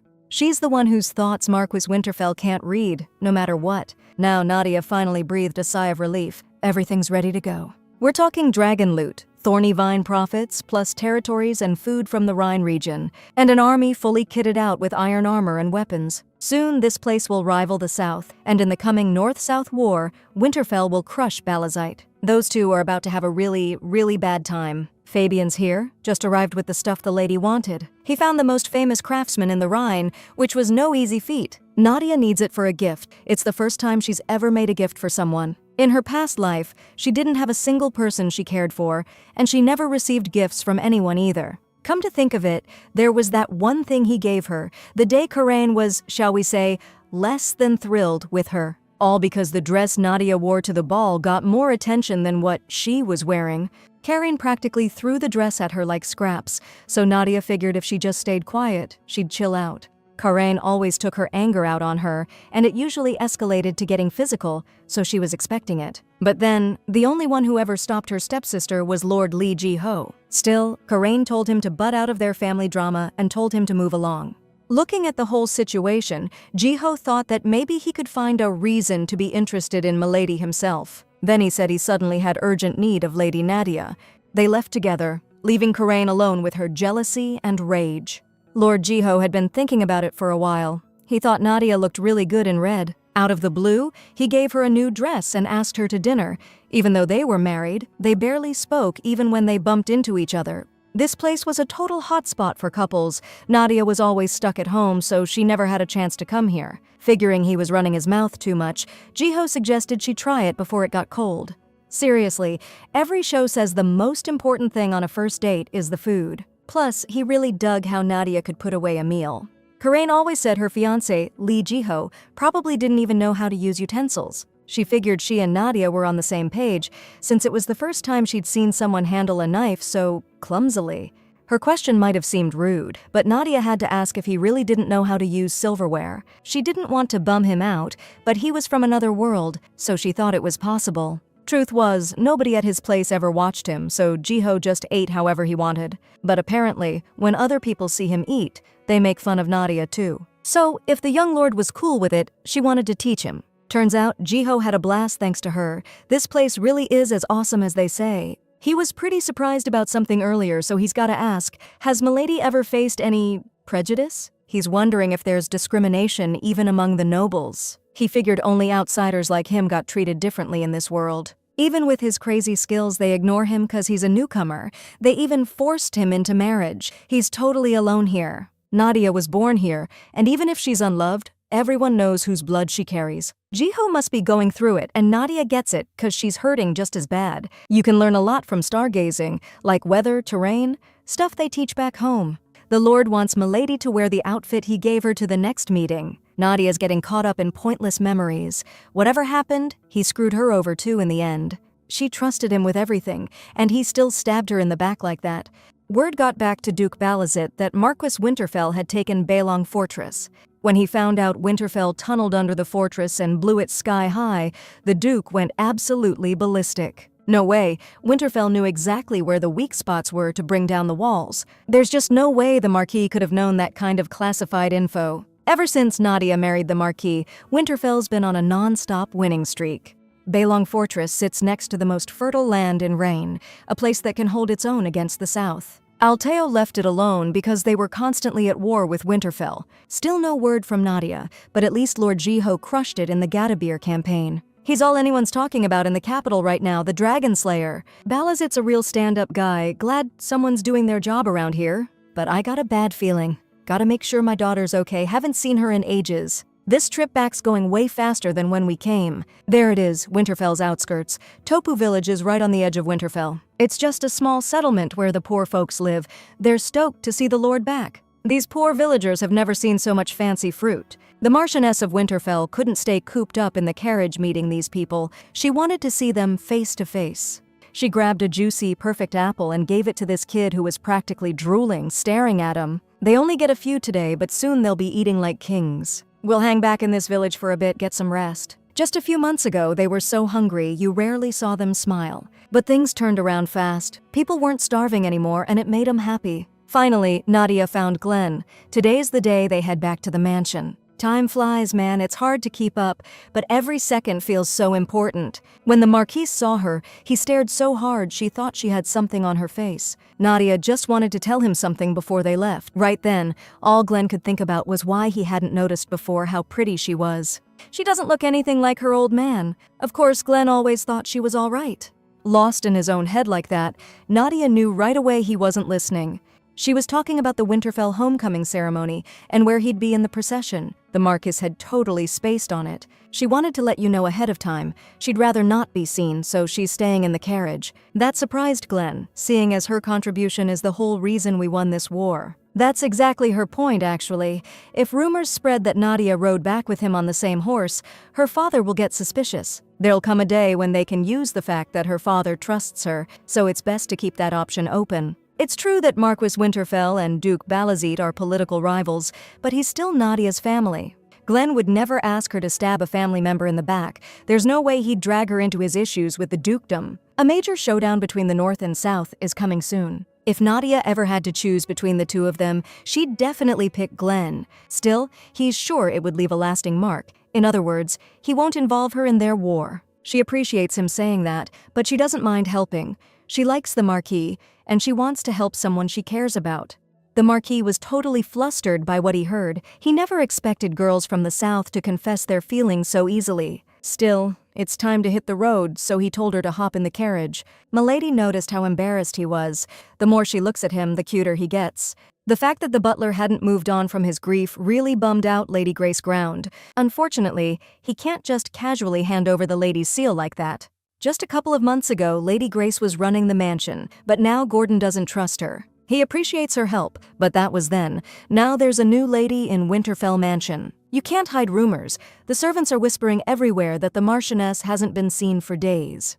So Grace knows who needs to step up and run the family affairs when the lady of the house is being irresponsible and ditching her post. The fact that the lady vanished right after Glenn left looks super sus. Grace is sure something bad went down at Winterfell. She thinks Gordon's already forgotten that Nadia's from the Balazit family. The butler gets her worry. He didn't want to say it, but the missus is with the master right now. Even so, Lady Grace is sure that doesn't make her any less suspicious. Who knows what she's got up her sleeve? Anyway, Gordon declared that as far as the estate goes, the missus will handle things personally. Grace was totally ticked that Glenn hasn't sent her back yet. She's obviously getting in his way. Gordon doesn't know about that, but they'll be back soon, so he suggested she ask them herself. As soon as the Marquis got back, he was showered with praise and congratulations for his big win. It's a huge relief for everyone that he's finally home. Aunt Grace came out to greet him, saying she's sure it's a great accomplishment. She noticed the Marchioness came back with him too, and was happy to see she's all right. My aunt was totally floored when she heard the girl ditched the mansion and went to war. The only reason she'd go to a place that dangerous is if she missed the Marquis that bad. Like Nadia, she just couldn't stand it. But Lady Grace was saying the girl should have known showing up on the battlefield would just get in his way. Seeing how loyal Giscard is, my aunt figured he'd be on her side, that he had some gripes bottled up.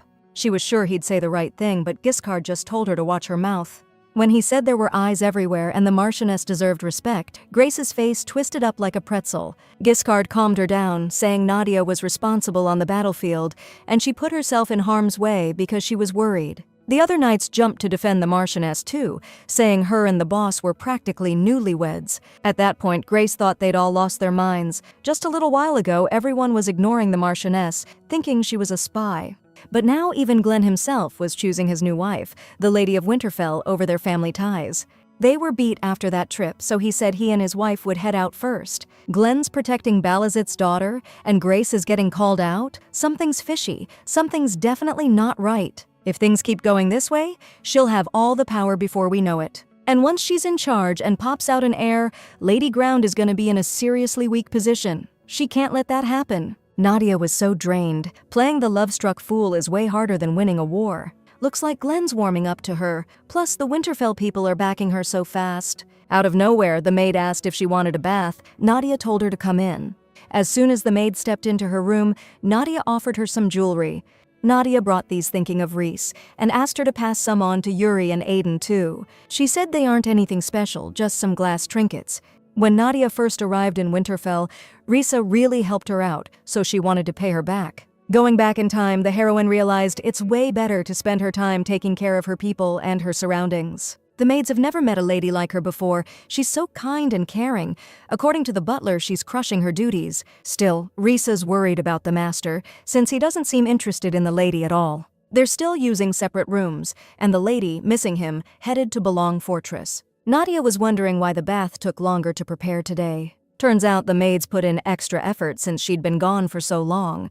Suddenly, the door swung open, and she thought they were coming to attend to her. But standing before her was the Marquis of Winterfell, practically shirtless. Nadia was speechless seeing him like that. She was totally caught off guard. Truth be told, he doesn't know how this happened either. They just told him to use this bath. Looks like the girl knows what's up. She thought the maid was just doing a good job. Seems like the servants were playing a prank on them, so the Marchioness suggested he go wait for her in the room. The Lord can't believe he seemed so cold that they had to resort to this kind of thing. Thinking about it, something suddenly made the Marquis strip down and get in the bath next to his wife. He's just positive that if he walks out now, the rumors will start that he rejected her again. Since things have gone this far, Nadia let him stay and offered to help each other wash, like a real married couple. As soon as Glenn pictured that, he got a little flustered, but that doesn't mean he's against it. Then the girl's eyes landed on a scar on his chest. She asked when he got it. The Lord immediately pushed her hand away. Nadia realized she was too close. She's just worried. Looks like he was really hurting. With everything going on, the Marquis is already regretting not stepping in. He just can't take his eyes off that woman. Then Milady offered to talk. So much has happened since then. Come to think of it, Glenn never formally thanked his wife. Thanks to Nadia, their lands are way richer. Winterfell was always strapped for resources, but now they've got everything, plus an army. The Marquis is genuinely grateful to her. Those words made the girl's heart race. It's the first time someone's acknowledged her. She felt so happy inside. Actually, she's also grateful to Glenn for marrying her. Yesterday ended peacefully. Finally, the next day has arrived. Word is they had a fantastic time last night. They were in the bathroom till dawn. After breakfast, Lord Winterfell decided to head out. It was territory inspection day. Out of nowhere, Risa suggested he take the missus along for the territory check. They haven't been out there in ages. Plus, a huge market just opened up today, tons to see. Nadia appreciated the maid's concern, but said she was tied up with stuff she needed to handle. But Lord Winterfell was so stoked about the idea, he straight up asked Milady to come along. The town was really buzzing that day. A massive market had sprung up. Nadia had heard there were a lot of people, but she didn't realize it was this packed. Glenn said the Rhine regions had joined Winterfell, so it must be some kind of celebration. The locals recognized the lady under the black hood, but figured she'd never wear such cheap duds. Lost in the crowd, the only one who went unnoticed was a creepy dude with a seriously unsettling vibe. With this many people here today, things could get dicey. Looks like even the guards are lost in the crowd. Just as the Marquis decided to head back, they saw some lunatic charging straight at them. Spotting the Balazit scum, he blamed her for everything that was happening. Nadia froze, terrified, but snapped out of it when the Marquis was already right in front of her. In one swift move, he grabbed the jerk mid-sprint and slammed his head into the ground. The enraged guy reminded him that she's the daughter of Balazit, the North's worst enemy, begging the Marquise not to be fooled. Her damn family is responsible for this guy's brother being dead. The Balazits can't even fight straight, and they send their soldiers to the front lines? Those words hit Nadia like a tidal wave. Suddenly, a scream cut through the air, and a distraught woman ran out of the crowd, throwing her hands up. She started begging the Marquis for mercy, swearing that her son made a terrible mistake. He was always a sickly kid, stuck at home. Ever since his only brother died, he just hasn't been the same. Her firstborn, Henry Clark, died fighting in the Callia expedition. She knows there's a price to pay for disrespecting the lady's honor. Lord Winterfell let the kid go right away. He remembers Henry Clark. Henry was the one who fought the bravest at the front lines for Winterfell. He died a hero. He had a good death. Hearing the dead knight's family weeping, Nadia just said she was fine and told them not to make a big deal out of it. Since his wife said everything was cool, Lord Glenn decided to let them off the hook. They must be going through hell. He gets where they're coming from. For a minute there, Nadia forgot how much these people hate Balazit. And you can't blame them, seeing as her dad screwed up so much. Fixing a couple of their problems isn't gonna cut it. It's late, but the Marchioness decided to stay and work some more, sending the servants away. The staff is really worried, but she promised she wouldn't stay up too late. The kid's honestly grateful that she's working so hard for the people, but she's pushing herself too hard. She's the type who needs a project, something to really sink her teeth into. The next morning for Marchioness Winterfell started on the training grounds. The North took a huge hit because Balazit was putting Winterfell's people on the front lines during the expedition. But the question is it all Duke Balazit, his parents' enemy, or is Nadia, his daughter, involved too? But her father did all the bad stuff, not her. Nadia's helping them out. Winterfell wouldn't be doing so well without her help. Still, the fact that she's a member of the Balazit family doesn't just go away. She must have been pretty happy when he, hurt Glenn's parents and did a number on innocent people. The knights were just showing up for practice. Their captain was early today. The Marquis has been glued to the missus lately. Haven't seen him around. They noticed his face is actually looking better. Someone joked it's 'cause they're newlyweds, but then saw the Marquis's face and shut right up. Not seeing the missus around, the guys figured the Marquis still hasn't warmed up to her. They said no matter how hot the passion is, feelings always fade eventually. Obviously, no one will ever love him like she does. Her feelings are the real deal. A total blessing. Glenn knows all this himself. That girl's way too good for him. According to one of the knights, she's smart, beautiful, and most importantly, genuinely loves her husband. But if Glenn falls for her, he doesn't know what'll happen with his mother and his bedridden father. He's not gonna blame her for her father's crimes, but loving the daughter of the guy who offed his mom? That's a whole other can of worms. Glenn can't let himself feel this way. He just can't. Just then, Fabian ran up and said the lady invites you to lunch if you're free, sir. Despite the messed up stuff swirling in his head, the Marquis agreed to have lunch with his wife. Nadia can tell he's still thinking about it. What happened back then? It's not something you just forget. She gets why the people don't trust her. She knows why her dad has such a bad rep. She just wanted to talk it out, but Glenn shut her down, told her not to bring it up. As much as he wants to, they can't just ignore this. She really wants to clear the air. She reminded him they're married and said if something's up, they should talk about it. The Marquis gotta remember her saying she'd choose him over her own father. Nadia barely got a chance to explain why before Glenn instantly told her to stop right there. Realizing he'd scared her, he immediately apologized, saying he didn't mean to snap. Lady Balazit understands he's troubled. She's willing to wait until he's ready to talk. It's not about Nadia. It's just that she's the daughter of the guy who offed Marquis Winterfell's mom. But even knowing that, he's still into her, and he can only blame himself.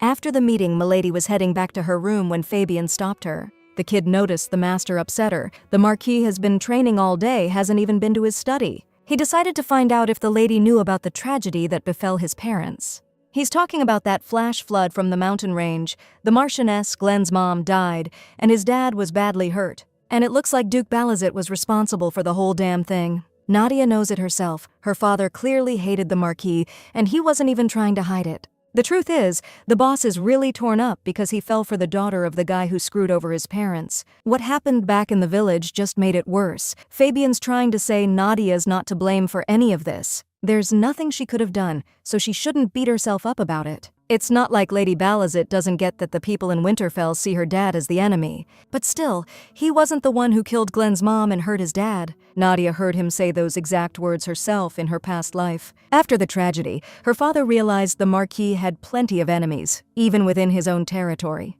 From what he said, she figured he had nothing to do with what happened. He said if he was behind it, he wouldn't have used such a low-rent trick. Nobody would have walked away alive. Besides, if the Marquis kicks the bucket, his son Glenn takes over. He's a way better dude than his old man, and the Duke can't get a read on him. Plus, Nadia heard the Marquis's body was already stiff, which wasn't from the accident. The folks down south wouldn't move without Dad's say-so, so someone else is pulling the strings. Just like Dad said, a traitor from within, someone who could get into the Marquis's bedroom, someone they trusted completely. The Marchioness needs to find the real culprit. She can't just ignore the problems within the country. Now all that's left is figuring out how, despite everything she's done for them, she still can't win over the people. Soon after, Risa brought in a freshly arrived letter from the Duchy of Balazit. Dad sent a letter to his beloved daughter. The house is so empty since she left. He asked her to write more often. Looks like a normal letter, but by asking her to write, he definitely means to pass along intel. If anyone sees it, they might think Nadia's in cahoots with her father. He must be angling for her to send him info about Winterfell's weak spot. Still, the girl's not rushing to reply. She needs time to think about her answer. She can't just let things stay like this, so she needs to come up with something fast. Rumor has it Glenn stopped seeing that girl, and Aunt Grace was super surprised when she heard. They say the master's only focused on work and keeps complaining their relationship's gone cold. That local guy attacking the mistress is a real problem. His brother's one of the master's valuable soldiers. So there's a chance to shake him up since his mom's death is involved. Doubts usually start from something small, right? According to the kid, the Marquis is going too far. First, he trusted the mistress with household affairs, and now he's running away from her. According to Lady Grace, it's time to ditch the worries. She can handle it. No matter how special that girl is, she won't last a year here, because she has no idea who in this family are Lady Grace Ground's people. She had this guy deliver the letter and told him to make damn sure they burned it as soon as they read it. Starting the day with training had become totally routine for the Marquis. But this time, Nadia decided to interrupt his workout. She's had enough of this. She's convinced they need to deal with this awkwardness between them for the sake of the future, and it bothers her that Glenn's become wary of her. Full of determination, the girl approached him and asked him to teach her too. She's talking about archery. Her eyes are full of hope and sincerity. This is just an excuse to smooth things over. However, Glenn silently turned around and started to walk away. Just like she thought, he's uncomfortable around her. Actually, he just went to get an easier bow, the kind beginners use. First, the Marquis told her to insert the arrow and draw the string. Looks like Nadia kinda got it. In that moment, the ice broke. Glenn gently put his arm around her and told her to widen her stance a little. Also, she needs to stand straight and not bend at the waist. His hand drew the bowstring back as far as it could go, and his gentle touch stirred up something weird inside Nadia. The first shot was a bust. She totally missed the target. She needs to put in the work to get used to it, and Glenn agreed to give her time to practice. Out of the blue, she started talking about what happened, worried about how he'd react. Thinking he was still hung up on it, she told him she was really okay. The mood definitely lightened up. Even though Glenn ignored what she said, he still thanked her for the day. Late that night, when nobody was around, Aiden snuck out of the estate and into the woods. She found her hiding spot in the thicket. Good thing nobody else found it. Threading the needle, the maid sat down by the tree and started sewing. A loud shout suddenly rang out behind her. She'd been spotted. Seeing Aiden, the guy was confused about what she was doing so late, but she had the same question for him. Actually, the mistress asked me to heat up the room, so I went to find some firewood. It wasn't until he saw the thread behind her that he realized she was secretly moonlighting. But personal maids aren't allowed to have side jobs. They get paid double to take care of one person. Jacob decided everyone should know what she was up to, but she promised him half of what she earned. Eventually, he brought the maid to the estate, while Lady Grace was still in the main house. Seeing her personal maid, the mistress didn't understand what all the noise was about so late at night. Jacob told her that this maid was secretly doing sewing as a way to make extra money. Instead of taking care of you, she's messing around with other stuff and she should be kicked out. Aiden, scared out of her mind, swore she hadn't betrayed her mistress. She just really needed the cash. Her salary wasn't cutting it for some pricey medicine for someone close to her, running about a gold coin a month. That cracked up Lady Grace. She realized the Marquis couldn't even take care of his own staff. She handed the girl a pouch of gold coins, should be enough to cover the medicine. The next day, around lunchtime, Lady Grace showed up at the estate, where Nadia greeted her. Nadia was in the middle of writing a letter to her father, but it wasn't urgent, so she invited Lady Grace to sit down. Auntie wasn't one to just pop in for a visit. She actually came to apologize. Honestly, she thought Nadia was a spy, but the girl had been so dedicated to taking care of Winterfell. Auntie felt terrible that she hadn't recognized Nadia's sincerity and had been so harsh. Of course, Nadia accepted her apology. She was so glad Lady Grace finally brought it up. Oh, by the way, Grace told the girl to see Glenn's father before he kicked the bucket. Back when they first got hitched, his room was always guarded. Nobody could get near. Worried she was overstaying her welcome, Mrs. Grace decided to head out. Nadia was stoked about the visit and asked Adi to show the lady out. Just don't forget where Nadia came from. She's definitely getting bad vibes from this whole situation. There's gotta be a reason for this sudden change in attitude. Suddenly, a maid came up, looking all flustered, wondering if the lady was really gonna go see the Marquis. Not right now, but she needs to go. Nadia's been meaning to, but never had the chance. Knowing it wasn't her place, Risa warned the lady to be careful. She's talking about Lady Grace. Nadia's super grateful for the maid's concern, so she promised to watch her back. Just by chance, she spotted Lady Grace on the street, and her maid was whispering something to her. Risa said Adi was Lady Grace's favorite maid, but Lady Grace isn't running the house anymore. This is kinda weird, they've been standing there forever. Soon after, the butler, Gordon, introduced the new Marchioness to their leader, Isaac Winterfell. Nadia was horrified when she looked at him. His face was so gaunt. Gordon shared the happy news that Master Glenn had gotten married. Now the head honcho can see for himself just how stunning the new Marchioness is. Isaac always said he dreamed of holding his grandkids, and a union between two beautiful people will give them lots of gorgeous kids. Glenn must come to see him all the time. Nadia always wonders how much pain he's going through. Bowing, she greeted the Honorable Sir Isaac Winterfell. Her name's Nadia, eldest daughter of Duke Balazit. She just got married and joined the Winterfell family. Now she feels awful. She tricked Glenn into marrying her. She'll do everything she can to protect the Winterfell name, and leave once she's made things better for them. This room's security is top-notch. Even the windows are locked. Everyone's on high alert. Just like I thought, someone else is behind the Marquise's situation. Someone who could get into the estate no problem. As soon as they stepped out, Lord Winterfell appeared in the hallway. Nadia explained she was running a bit late, but wanted to check on the Marquis, now that she's part of the family. Now all she really wants is for them to visit the Marquis together. Seeing him in that condition, you can tell he's really lonely. Glenn immediately agreed. With that, Milady said goodbye and wished him well visiting his father. After he checks in on his dad, Nadia's really hoping he can spare a minute for her. It was already midnight, and the Marchioness wasn't even thinking about calling it quits. Marchioness Winterfell's a total workaholic, and the Marquis just can't bring himself to admit it. Speaking of which, Risa just remembered something about the 1,000-year-old tree. There's a 1,000-year-old tree near the castle's north gate. It was there even before the castle was built. Legend says if you pray to the magic tree for love, the spirits will help you make anyone fall for you. The maids heard it only blooms once a night, and if they go out there, the scary head maid will chew them out. Adi woke up early this morning, which is weird, because she usually loves to sleep in. She started rummaging through a drawer and said she was planning to be the first one in the dining hall. Just then, a pouch of gold coins slipped out of her hand, and they went scattering all over the room. Risa couldn't believe her eyes, seeing all those coins, and asked where they came from. But after quickly scooping up all the coins, Adi bolted out of there without a word. A little later, Risa went to the dining hall herself, but her friend wasn't there. Since Misha's in charge of food today, Risa decided to ask if Adi had eaten yet, but she said she hadn't seen her. Turns out even Hazel doesn't remember seeing the ladies' attendant today. This made Risa worry, her friend's acting shady, and suddenly she's got money from somewhere. Not a cloud in the sky today. The maids are super lucky, 'cause the view from here is amazing. They're sure the flowers will bloom on a day like this. They say the 1,000-year-old tree's flowers are gorgeous. Inside the tree is the spirit of the goddess of love's daughter, so she handles all matters of the heart. Lady Nadia definitely wants to fix things, but she doesn't really want to burden the spirit. They're finally here, and look at that 1,000-year-old tree, it's breathtaking. This massive, majestic tree is covered in pink blossoms, glowing like a magical flare. It really is gorgeous. The maids are sure if you make a wish, the Marquis will change his mind. It's truly beautiful. I wish Glenn could see this. Nadia didn't even know why she thought of him, when suddenly a maid yelled at her to close her eyes. Eyes shut tight, Risa started praying to the spirit, begging it to make the Marquis fall in love with you. The truth is, Glenn and I aren't meant to be. Someday Nadia will have to leave Winterfell. But she wished that Glenn would find his own love anyway.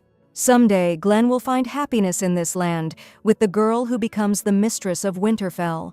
Nadia prayed that one day he'd definitely find someone who truly loves him. Maybe Glenn can make her happy even if he seems cold. Deep down, he's a really good guy. But for some reason, Nadia can't shake this weird feeling.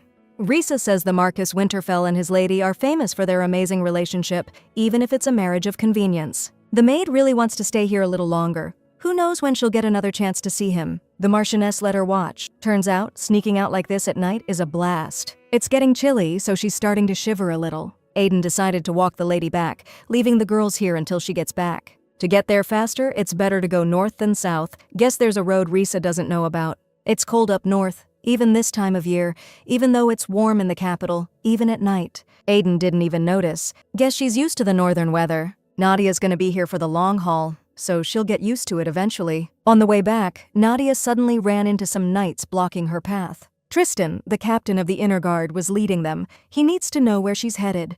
Nadia said she was just going to her room, acting like she had no clue what was going on. Then the guards stepped aside, and Lady Grace came forward, accusing the girl of a bold-faced lie. She figured the Marchioness was trying to sneak out of the castle, and she wasn't about to let her get away with it. Lady Grace revealed a letter that Nadia had sent to Duke Balazit. Then the girl shot back that if she'd read it, she'd know it was just a normal letter to her dad. However, Lady Grace just can't believe the nerve of this girl lying like that. It's totally different. In the letter to her father, Nadia said she'd done her duty and was planning to leave during the full moon. If you write something with lemon juice, it disappears completely, but if you hold the paper to a flame, you can read everything. If Grace had hesitated even a little, she wouldn't have noticed, and Nadia would have been back with her father a long time ago. Nadia never actually wrote those words. Someone's clearly trying to frame her. In that case, Lady Grace told the doctor to explain everything. Everyone, including Glenn and Giscard, gathered there, not understanding what was going on. According to the doctor, for some unknown reason, the Marquis's temperature spiked this morning, and now his body is burning up. If this keeps up, his life is in danger. Grace is implying that Nadia knows she's done something wrong, since Isaac got sick when she came to him. This must not be the first time the Marquis has acted this way, and this letter proves it. Grace told Glenn to look at this shameless woman who tried to hurt his own father. The Marquise's face twisted with a rage no one had ever seen before when they said she needed to be grabbed and questioned. First, Lord Giscard told her to calm down, but Grace can't stay calm when her family's being targeted. But according to the Lord, it hasn't been proven yet, and somehow this guy's siding with the Marchioness again. He started by saying Lady Nadia has no reason to hurt the Marquise, since the Marquise is in charge of Winterfell. Enraged, Grace asked what he thought the letter said and why her brother's condition worsened after Nadia's visit. That's when the girl claimed she wasn't trying to leave the palace, she just wanted to see the millennial tree in bloom. So Lady Grace wanted to know why she tried to take the shortcut instead of going through the North Gate. She screamed at the top of her lungs that the Duchess Balazit is the woman who offed Glenn's mom and is trying to do the same to his dad. His expression is scary, but what horrifies him more is that the person he was trying to give his heart to was trying to take out his family. It's over now. The Marquis of Winterfell said he wants to hear his wife's side of the story. According to the lady, the letter says Nadia intends to harm the Marquis and head back to the capital. But that's weird because she wrote the letter right in front of Glenn. Glenn was right there when she wrote it, so she asked if he saw her writing anything secret with fruit juice. Hearing that, Grace said it was total BS. She's sure the girl is just stirring up trouble. Right then, Glenn confirmed that his wife wrote the letter while he was there, so someone forged the letter to frame his wife. In this tense moment, Grace started sweating noticeably, meaning her nephew had been silent and listening quietly the whole time. And Adie didn't even tell her about Glenn. The lady just wants to know what's behind all this. The only thing Marquis Winterfell wants to know after thinking for a bit is why his aunt did this. Panicking, she started claiming it was some kind of conspiracy and that she had nothing to do with it. Okay, so she obviously faked the letter herself, somehow made the Marquise's condition worse, and staged this whole freakout in the middle of the night. If Glenn accused his wife right now, the truth would never come out, which is exactly what she's banking on. And to top it all off, Lord Winterfell is accusing her of causing the carriage accident. Grace claims she'd never hurt her family, but if she really cared, she'd be looking for the real culprit, instead of trying to screw over Glenn's dad to frame his wife. Immediately, Marquis Winterfell ordered Grace Ground arrested, but she kept insisting she was innocent. If that idiot maid had just done her job right, but since Glenn's looking for someone to blame, the lady threw the maid under the bus. She's the one who delivered the letter, so she's involved and she won't escape the investigation. Grace is sure that when the questioning starts as a family member, they'll believe her more than Aiden, so she can pin everything on her. Hearing this, Nadia defended the maid and figured the lady hadn't had enough, so she decided to find a new scapegoat. The truth is, Adie doesn't have any sick siblings. She didn't take the job to pay for her brother's medicine. It hit Gray hard that the story about Jacob just happening to see a maid who'd lost her way was a total fabrication. So, that lowlife was scheming the whole time to frame the lady. Not long ago, Master Glenn found out the whole truth. However, he didn't figure out who was responsible for his mother's death if the Southerners weren't to blame. Glenn said before that he almost got into the carriage himself, so he could have been in the accident too. Of course, it was just Nadia's theory for now, but she said if that had happened, it would have benefited the aunt. That was a huge shock to Glenn, since she's Dad's own flesh and blood. Nadia wanted to believe it wasn't her too, so she suggested checking it out, because there's a way to prove it. After talking it over with Glenn, she chose the most suitable person, someone she trusts completely. That maid, Adie, was the mastermind behind all this. The Marchioness actually had doubts about the lady's guilt, but she still fell for it. Now the lady will be brought before the Winterfell court, accused of harming the Marquis, with no chance to defend herself. She can't count on her family for support, because they'll definitely kick her out of Winterfell. Glenn went through all of this with a heavy heart. It was incredibly difficult for him to accept the truth. He didn't want to believe it until the very end. Besides him and his aunt, his father had no one. If not Glenn, there's no one else to look after him. But Grace dared to after, his mother, she just moved into his castle like a rat. The young man felt indebted to his wife again, but she told him not to think of it that way, since it concerned her too. Lord Giscard has taken charge of interrogating the lady. He intends to conduct a thorough investigation, so no one escapes justice. The Lord also thanked the lady for her help and asked if she needed an escort. Glenn thought it was a good idea, and with his wife's support, he bravely took it on. The Marquis escorted the girl right to her chambers, and she thanked him sincerely, but it was time for her to go. He might seem calm now, but inside he's devastated, like he's choking on his own blood. Just as Nadia crossed the threshold of her room, it was like Glenn was replaced by someone else. He grabbed her and pulled her close. He embraced her for the first time, held her tighter than he'd ever held anyone, especially after finding out who was involved in the deaths today. The master should be grieving, but he's all right. Since it turned out Nadia isn't the enemy's daughter, his heart is at peace. The girl really hopes he's okay, but all Glenn could muster was an apology. Truth is, he needs to tell her something. He can't deny it. He can't imagine Winterfell without Nadia. Having decided to say everything, the Marquis ultimately decided not to today, and to pick another day. The girl must be exhausted, so Glenn let her go and get some rest. The next day, word got out that she was planning to make her son a lord. After hours of questioning, it turned out she'd gone to extreme lengths to get her son that title. Glenn can't wrap his head around the fact that his aunt was so blinded by greed that she tried to off her own family. He's certain the punishment should fit the crime. He orders everyone involved to be executed and their assets seized. And of course, before that, we need to figure out how she messed with Dad. Giscard was about to tell us what she confessed to. The painting that was hanging in the Marquise's hospital room was a gift from Grace, and something was found on it. According to the Lord, giving a sick person a painting depicting the expulsion of God was a normal thing, so no one suspected a thing. Analysis of the painting revealed that the paint on it was extracted from the taxus plant. When it blooms, it has a vibrant color that can be used as a dye, but when it dries, it releases toxic substances. It looks like the color became lighter because the resulting dye was mixed with another paint. This plant doesn't do much to healthy people, but it can easily kill someone sick like the Marquise. As for Isaac himself, it's hard to say if he can be saved, but he's stable for now. Glenn asked to be notified immediately if anything changes. Looks like Master's training paid off for Nadia. She handles a bow like a pro and never misses. Fabian's over the moon with how amazing she is. He heard she's new, but she's killing it out there. Plus, thanks to her, they figured out who was trying to hurt the Marquise, so they're in the clear now. Nadia cut that conversation short, saying she needed to get back ASAP. Glenn's last words to her keep replaying in her head about how he wanted to tell her something. It might sound crazy, but Nadia thinks it's possible Glenn was trying to confess his feelings. But things are different between them now, so she doesn't know if she can leave Winterfell. Team Rio's finally back from exploring the dragon's lair. Things have been kinda tense lately, so it's good they're here. The boss has never seen so much gold and treasure. He figures we should sell it off little by little so the price doesn't tank. They also found a bunch of relics and documents. We could get some buyers if we put them up for auction.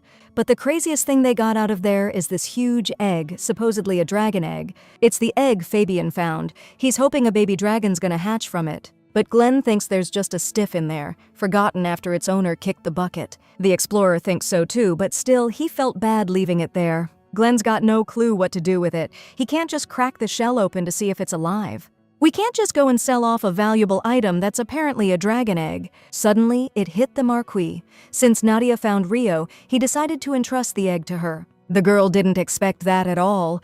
She even started to doubt if she was responsible enough for something so precious. Truth is, the chances of it hatching are super slim, but it'll make a one-of-a-kind decoration. The Winterfell estate maids never thought they'd see something like that in real life. If the little critter actually hatches, then they'll have to raise a baby dragon. Then the mistress will become a dragon rider, or even better, a dragon tamer. But Nadia burst their bubble. It's been so long since the last adult dragon died, so the baby probably didn't make it this far. Either way, the maids can see the mistress is hoping it hatches. She really wants it to. It's the first gift Glenn ever gave her, so she's going to treasure it. Suddenly, there was a knock at the door. The office went silent instantly. It was Gordon.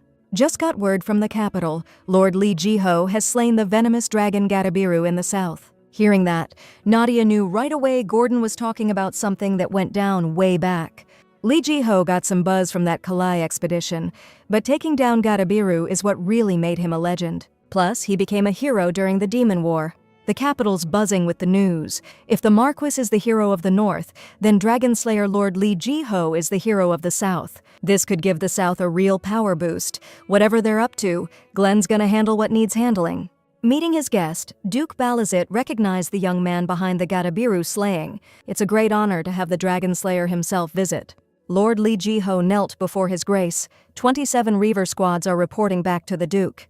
The dragon found in Valen Castle was a sore spot for the Lord, but now that he's earned his title, the Duke knows he won't go down without a fight. Speaking of which, Lee Jiho's timing is perfect. The Duke has someone he wants him to meet. This is his nephew, Aiden Ernst. He just graduated academy this year and came back to the capital. Lord Jiho's fame has reached even the distant academies, but according to the Lord, he's just riding the Duke's coattails. This is the nephew Duke Balazit says will inherit the title if he becomes the next Duke, so it's worth getting on his good side. To him, the Dragonslayer looks exactly like everyone says he does. So it's no surprise to him that the Duke was considering marrying him off to his cousin, Nadia. Those words twisted something inside the Lord. He barely kept his cool, but said he was grateful for the thought. Enough chit-chat. Duke Balazit has prepared the finest drink in the south to treat our guest. Of course, they'll reward the Lord with more than just drinks. Today, they celebrate his achievements so he can ask for anything. Jiho can also petition the king to be knighted. An opportunity like this doesn't come around often. Duke Balazit will give him time to think it over. The night's gonna be long anyway. Still time to kick back for a bit. Aiden was happy to join in. As for what Lee Jiho wants, well, they've already taken that away from him. Nadia had been watching the egg like a hawk the whole time. Looks like its color's changing. Thinking about all this, she suddenly saw the handsome Marquis Winterfell standing in her doorway. He didn't really want to intrude, but she told him it was fine. Glenn suddenly felt awkward. This is the first time they've been alone together since that day. Last time, he wanted to say something, and just when he'd worked up the nerve to confess again, a loud scream cut through the air. A maid burst into the room at full speed, bringing some crazy news. Turns out the old man, Isaac, finally woke up. So while Isaac Winterfell was out cold, Glenn somehow managed to marry Balazit's daughter. She saw hard times coming, played the market with remedies, and even schemed up a plan to take the castle. Found the location of the Dragon Rio, invented new armor designs, and figured out better ways to farm. Like everything else, she exposed Grace's plot for one reason. She did it all out of love for the Duke. They say it was love at first sight, and let's be real, the guy's got the looks.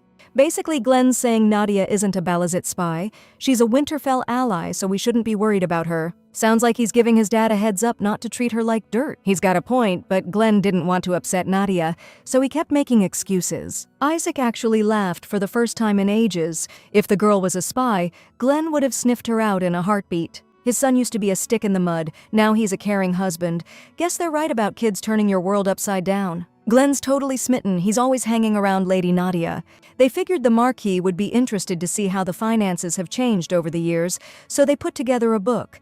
No matter how much Glenn says the finances are solid, it's not enough to put the old man's mind at ease. But the second he saw the books, he couldn't believe his eyes. Even though the new lady's done a lot, this is just wow. Understanding it's a lot to take in, Gordon said he had trouble believing it too. Now Winterfell can go toe-to-toe with the South. In that case, the Marquis expressed his gratitude to the young lady. He's always worried about the money, but now he can relax. Nadia's sure, though, it's not just her doing. They all pulled together to make it happen. And of course, it all worked out because Glenn trusted her. Those two handle everything so well together, the Marquis could kick the bucket happy. All that's left for him now is to wait for an heir for Winterfell. I mean, their family needs an heir, right? They both look healthy, so the Marquis probably isn't sweating it. Marquis Glenn kept his mouth shut, just glancing at his wife now and then, while Nadia was too scared to even breathe. No matter how close she got to Glenn, she was the one who'd be leaving Winterfell in the end. Thinking about how he'd eventually find a woman he actually loved, Nadia steeled herself. She dropped the bomb that the Marquis wasn't interested in her that way, and Glenn was speechless. Even when they first met, Glenn made it clear he could never see the daughter of Balazit as someone special. Yeah, it was a misunderstanding, but he still hurt Nadia, no denying that. But hey, he apologized, right? The Marquis decided he needed to hear about what she just said from his son directly. He couldn't believe Glenn would actually say something like that. But Nadia cut him off, saying it wasn't Glenn's fault. She was the one who fell for the Marquis and pushed him to marry her. She's convinced you can't force someone to love someone they just can't, but it's obvious the Marquis wants an heir. There's only one way to avoid divorce and keep the family name intact. The Marquis needs to take a concubine. Isaac doesn't get why he'd need another woman when he has Nadia. She wouldn't want to raise someone else's kid, would she? But sadly, if the Marquis wants it, his wife won't put up a fight. That was enough for the head of Winterfell to kick everyone out, including Gordon, so he could talk to Glenn. He can't figure out how this even happened or why that conversation took place. It's obvious Glenn cares about her. The young Marquis Winterfell couldn't help it, really. He thought Nadia was a spy at first, and never thought she'd remember his words. But after everything that's happened since then, he's changed his mind. In that case, his father ordered him to fix this misunderstanding, to apologize for all the hurt he caused. The Marquis sees that she's a good person, so Glenn will do just that. Nadia can't sleep at all tonight. She doesn't know what to do about this. Any other time she could have gotten away with it, but things are different now. Glenn trusts her completely. If Glenn actually confesses his feelings and wants to be with her, she won't be able to say no. Plus, Glenn having a kid with another woman, Nadia can say it, but she doesn't even want to think about it. She can't let that happen. If she gets caught up in this, all her plans will be ruined. Nadia can't forget the past. If she stays at Winterfell, she'll get dragged back into politics, just like before. Her thoughts were interrupted by a sudden knock at the door. Glenn was paying a late-night visit and asked to come in. She let him in, not even suspecting that he came to apologize. Everything he said about her being Duke Balazit's spy was the result of his own poor judgment. Nadia's been wrongly accused and insulted plenty of times, but no one's ever apologized like this. Glenn's different. He's never been this close to her before, never looked at her with such captivating eyes. The Marquis touched her delicate leg, and his hand seemed drawn to it like a magnet. For the first time, he felt this weird pull towards this girl, who he'd always seen as the enemy. Then his lips just moved towards hers on their own. Nadia closed her eyes for a second, giving in to the temptation. But she snapped out of it and pushed him away. She couldn't just let this happen. It's so hard to resist, looking at him like this, but she promised herself she couldn't. She realized she had to confess. She only married him to escape her father's clutches. If Glenn gets pissed and says he wants a divorce right now, so be it. Nadia has to admit she tricked him into this marriage. But if she explains how desperate she was, there's no telling if he'll understand. Right now, the most important thing is for Glenn to hear her out. To talk, they went to the garden, finding a more private and peaceful setting. Man, everything's blooming. Feels like summer even up north, finally warming up. Nadia knows she needs to come clean, but she's starting to wonder if she jumped the gun. Time flies, doesn't it? Feels like they just got hitched, but it's already been months. Come to think of it, this is their first real walk together. Glenn was way too cold, especially after she came all the way up north just to find him. And now, when the guy finally tried to kiss her, it totally fizzled. Taking a deep breath, Nadia decided to talk and asked if he even trusted her. Glenn was confused why she was asking, but said there were some misunderstandings before. But now, of course, he trusts her. Truth is, she's got something she needs to confess, so she asked him to listen and not freak out. Getting down on one knee, Marquis Winterfell swore an oath that no matter what she said, he promised to believe her. Obviously, if Nadia tells the truth, Glenn's gonna be majorly disappointed in her. Even if her feelings weren't genuine, she really did enjoy spending time with him. Her heart's going crazy, and bitter tears are streaming down her face. Seeing her eyes wet with tears, Glenn suddenly said she didn't marry him for love. The girl instantly held her breath, not understanding how he knew. Actually, the Marquise doesn't doubt her loyalty to Winterfell after everything she's done. Thanks to Nadia, Winterfell is only flourishing, and so is Glenn. A lot has changed. But the more he thinks about it, the harder it is for him to believe such a wise woman could fall for him, a total stranger.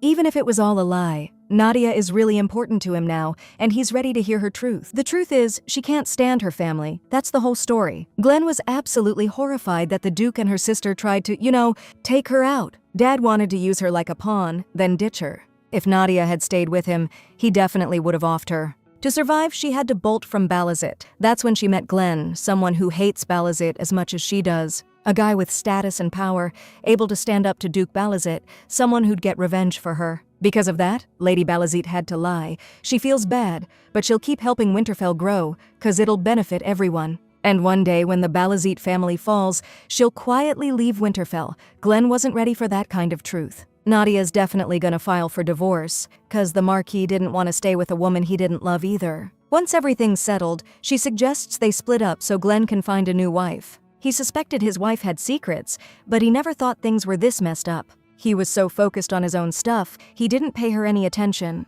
Nadia figured out the best way to get what she wanted, laid out all her plans step by step.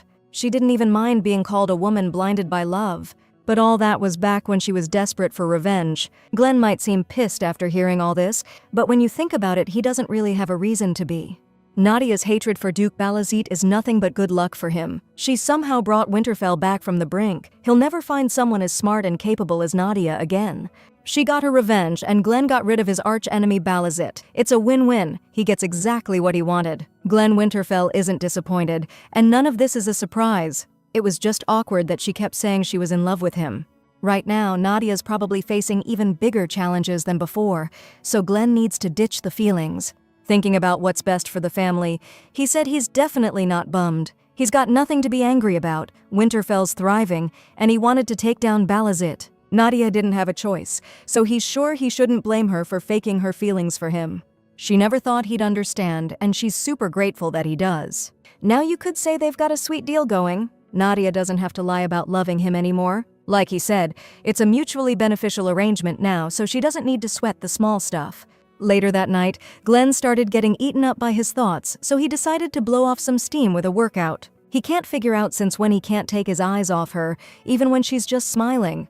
He was floored when he heard he was supposed to have an heir with another woman. Thinking about it, the boss pulled too hard on the corners and cut his hand. Only now did he realize what he was about to say to get her to stay with him. It's all clear now. It's not her who's in love with him, it's the other way around. Fabian noticed the master was acting super weird and figured something must have gone down between him and the mistress. Risa's saying the mistress hasn't had any appetite or energy lately either. Suddenly, a maid screamed and Risa came rushing over with some important news. Turns out, the Marquis told Glenn to head to the mistress's chambers. That evening, Nadia wasn't herself. She was completely consumed by one thing. Not long ago, a maid said the master was coming today. The Marquise is pushing for them to have an heir. Just like she said, Master Glenn showed up the second he heard about it. Knowing the Marquise sent him, Nadia let him sleep in her bed and decided to take the couch. But then, totally out of the blue, she felt Glenn grip her hand tight. He wasn't gonna let her leave. The girl doesn't need to go anywhere, because he's the one who's gonna sleep on the couch. After thinking for a bit, Nadia suggested they share the bed. It's big enough, she figured they'd be comfortable. Turns out, even on a bed that size, these two were way too flustered to chill out. Glenn tried to reassure himself that Nadia was cool with it too. Just then, the girl got lost in her memories. She realized she needed to say something. Still, things are good now, right? She's here, and Winterfell is basically untouchable for her old man. Besides, if anything does go down, Nadia's sure Glenn Winterfell will have her back. Hearing that, the guy jumped out of bed, hand over his heart, and promised to protect her. They're partners, after all, with a common goal. As long as they're together, nothing's gonna hurt Nadia. Glenn's got her. She said she didn't love him, that it was all an act, and he still said he'd protect her. Even her own family, the people she trusted most, turned their backs and sold her out. Suddenly, Glenn gently laid the girl on the bed, hoping it wasn't too much to ask her to stay. Looking straight into his eyes, Nadia was frozen, but she hadn't completely lost it yet.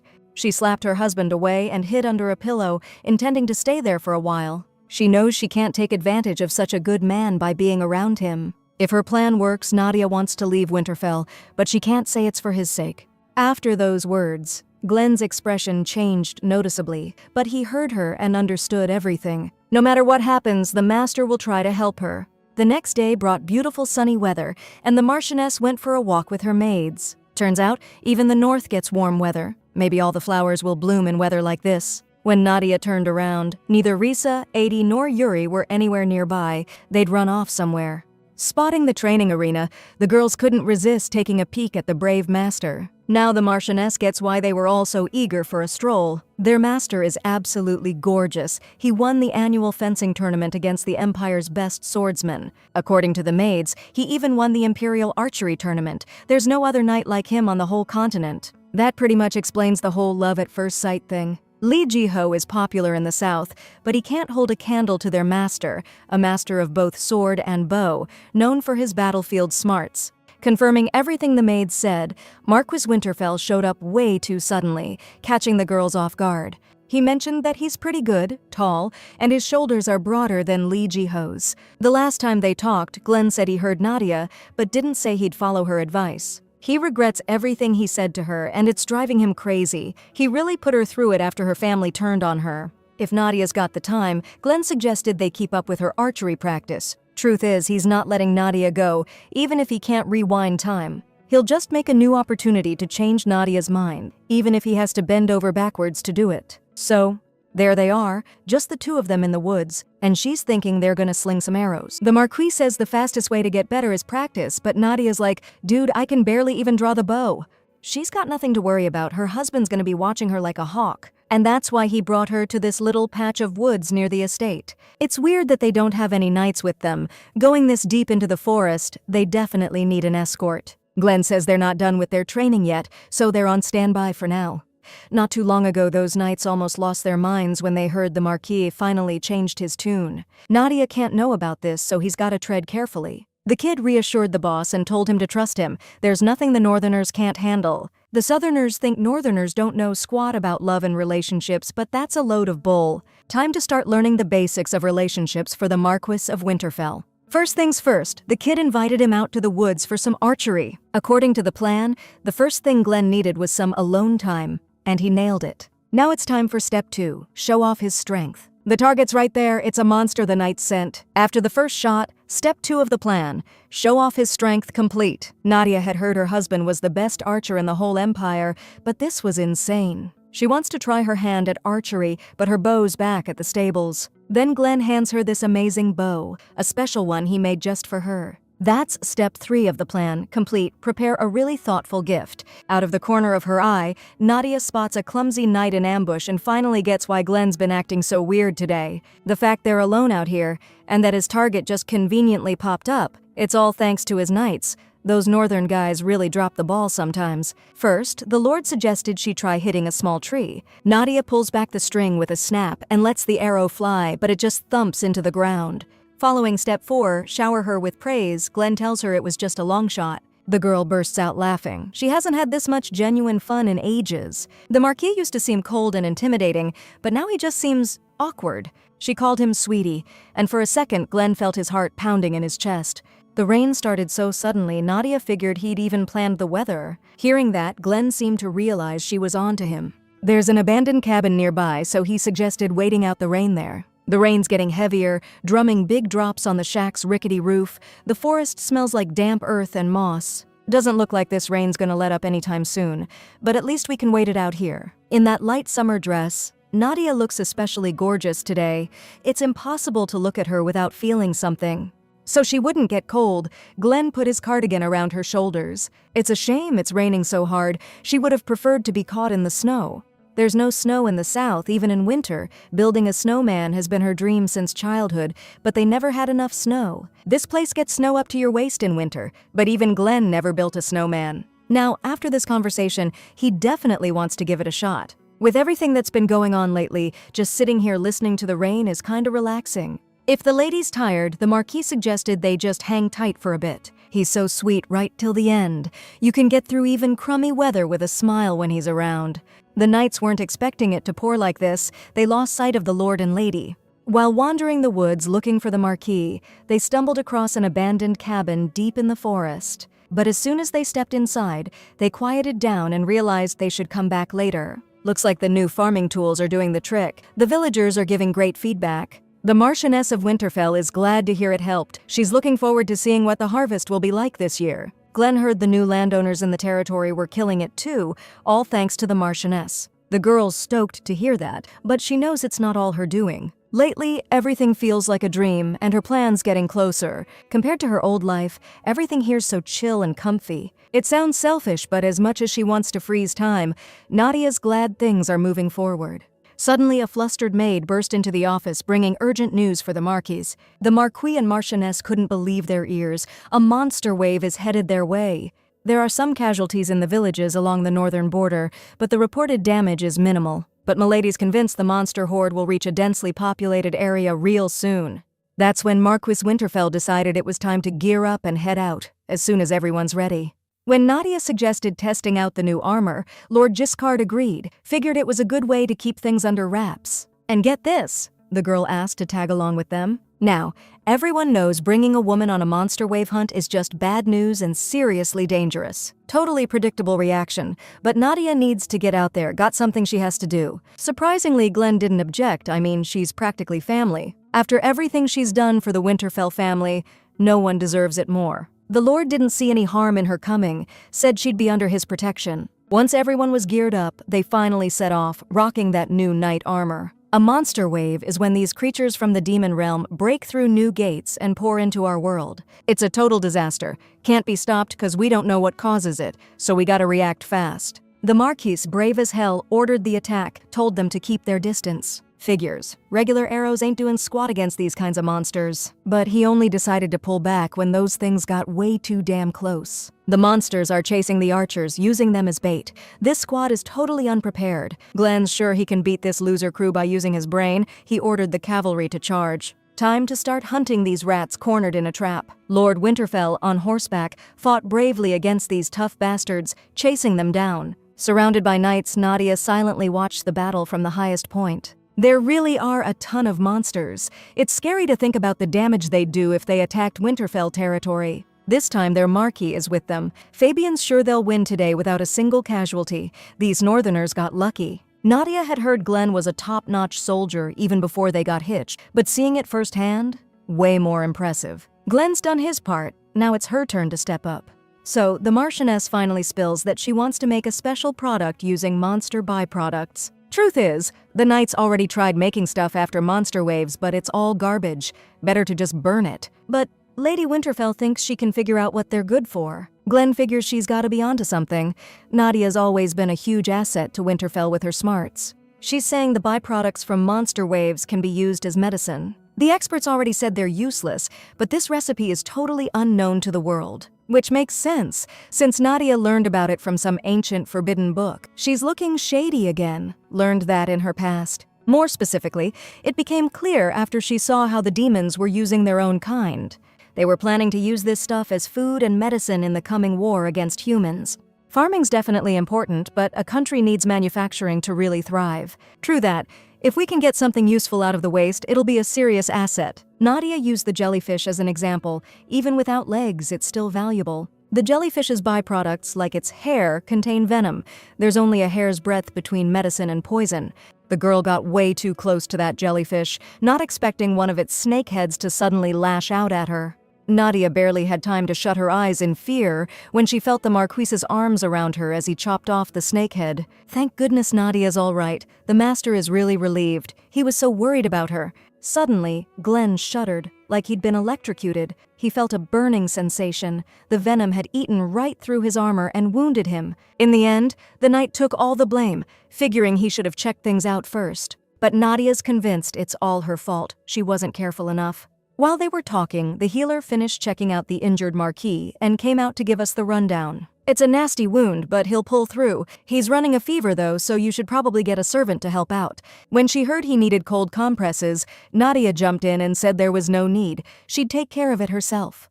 The first thing Glenn asked when they met up was if she was hurt. Aside from being a little shaken, she's fine, but he got hurt because of her. According to him, those snake-like monsters have tough bodies, and sometimes they can still mess you up even after you kill them. They didn't search the area thoroughly enough. Still, if Glenn hadn't been protecting his wife, this wouldn't have happened. After something like this, Nadia can't even look him in the eye. She knows perfectly well he needs his strength to get back to Winterfell. Glenn risked everything to save her, but she thinks it's just too much. Truth is, the Marquis is pretty damn good at monster fighting, and he did make a promise. So this is the whole knight in shining armor thing everyone talks about.